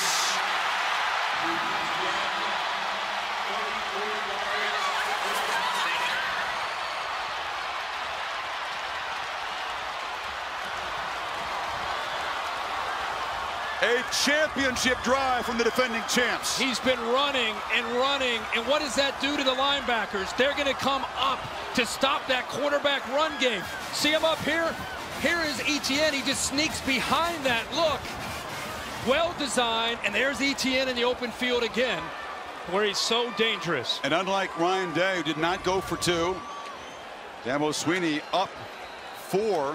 Has the offense on the field. Now they weren't quite ready to execute the 2-point conversion. There was some confusion, so they have to spend a timeout. But meanwhile, Travis Etienne has made an impact more as a receiver tonight. His second touchdown as a pass. Can't get him going running the football, so they've had to turn to throwing it to him. And a couple times now he's been able to get out in space and do damage. But a great call by Clemson at the right time. After all the quarterback runs, they hit him with a play action.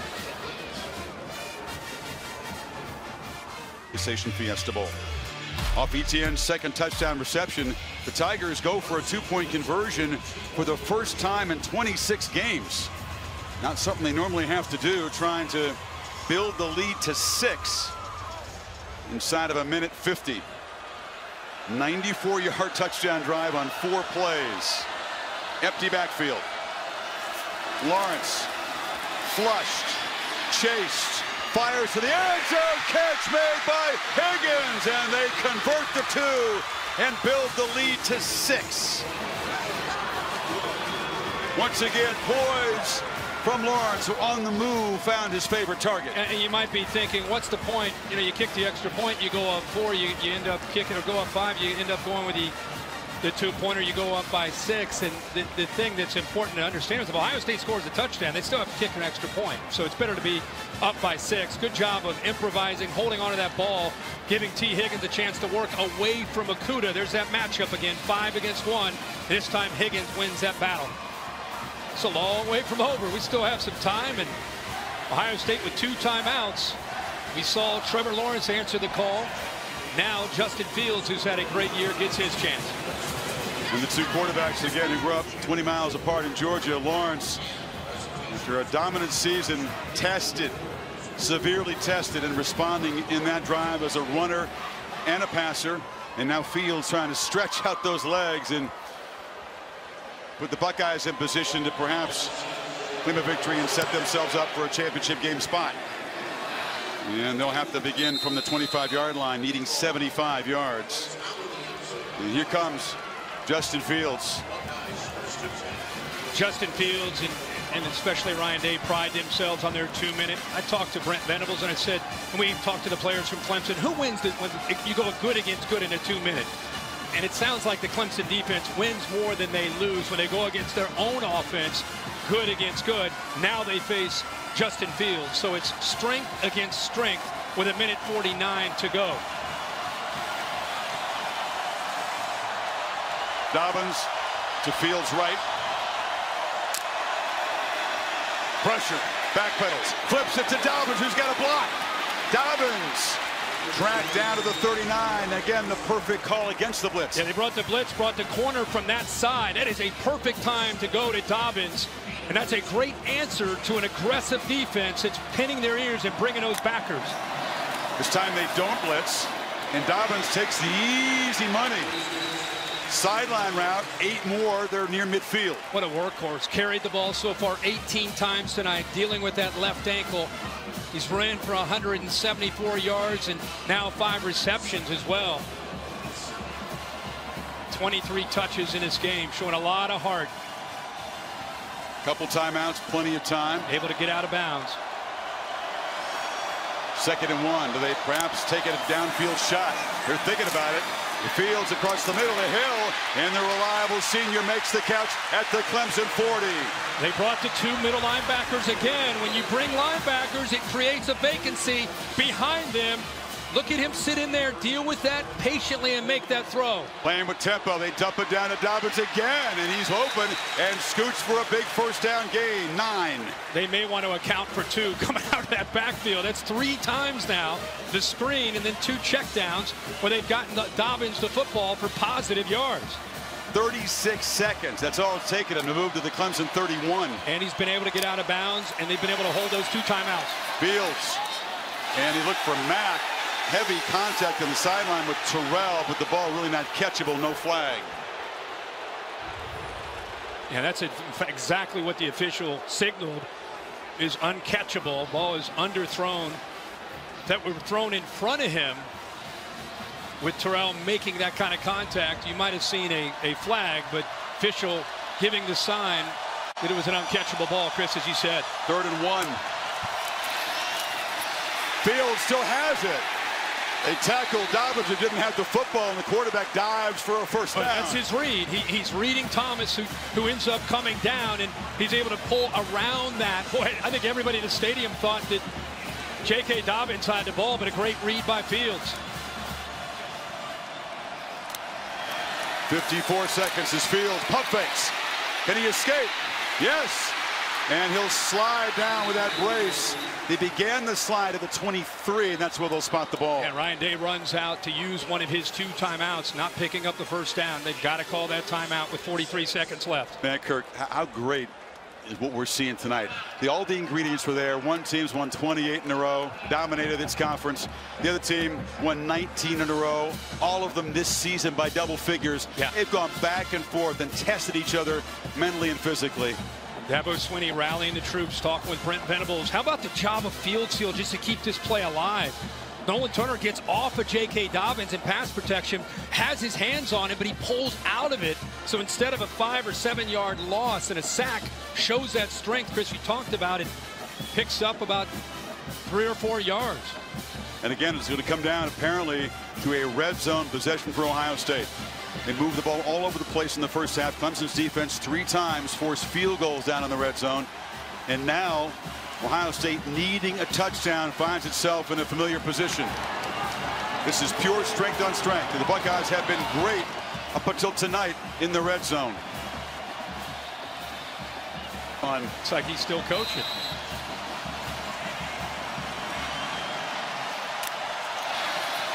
Second down, Fields scans downfield, fires to the end zone. It's intercepted.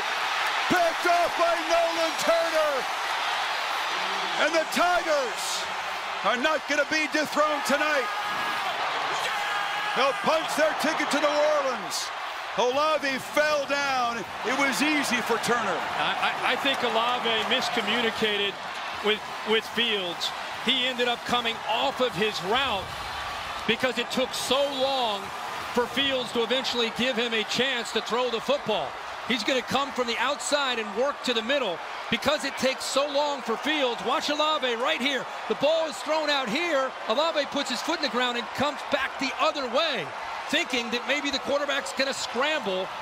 So he aborted the route. Turner has his eyes on the football, and Olave beat Turner earlier for a touchdown. And this time, Turner comes up with the answer in a game-winning interception. Fields in disbelief when the man who threw 1 interception all season long has thrown 2 tonight. And Trevor Lawrence and the Tigers can take the field for victory formation. Ohio State can stop the clock only once. Dabo Swinney wrestling with Brent Venables, who was out of sorts. His defense confused on its back heels early tonight. But again, another stop with their backs near their own goal line. And Clemson's going to make it 29 in a row and head off to the city of New Orleans to take on LSU for a championship. One of those games you almost feel like you hate to see either team lose. These teams left their heart on this field. They played great. Both teams dealt with adversity. Both teams dealt with momentum that was for them and against them. They just kept fighting to the end. And it comes down to one of the last plays of the game where Fields, as you said, 1 interception all year. He and Olave have had a big night. They had a touchdown earlier and just not quite on the same page, and Clemson wins. Truly tested tonight.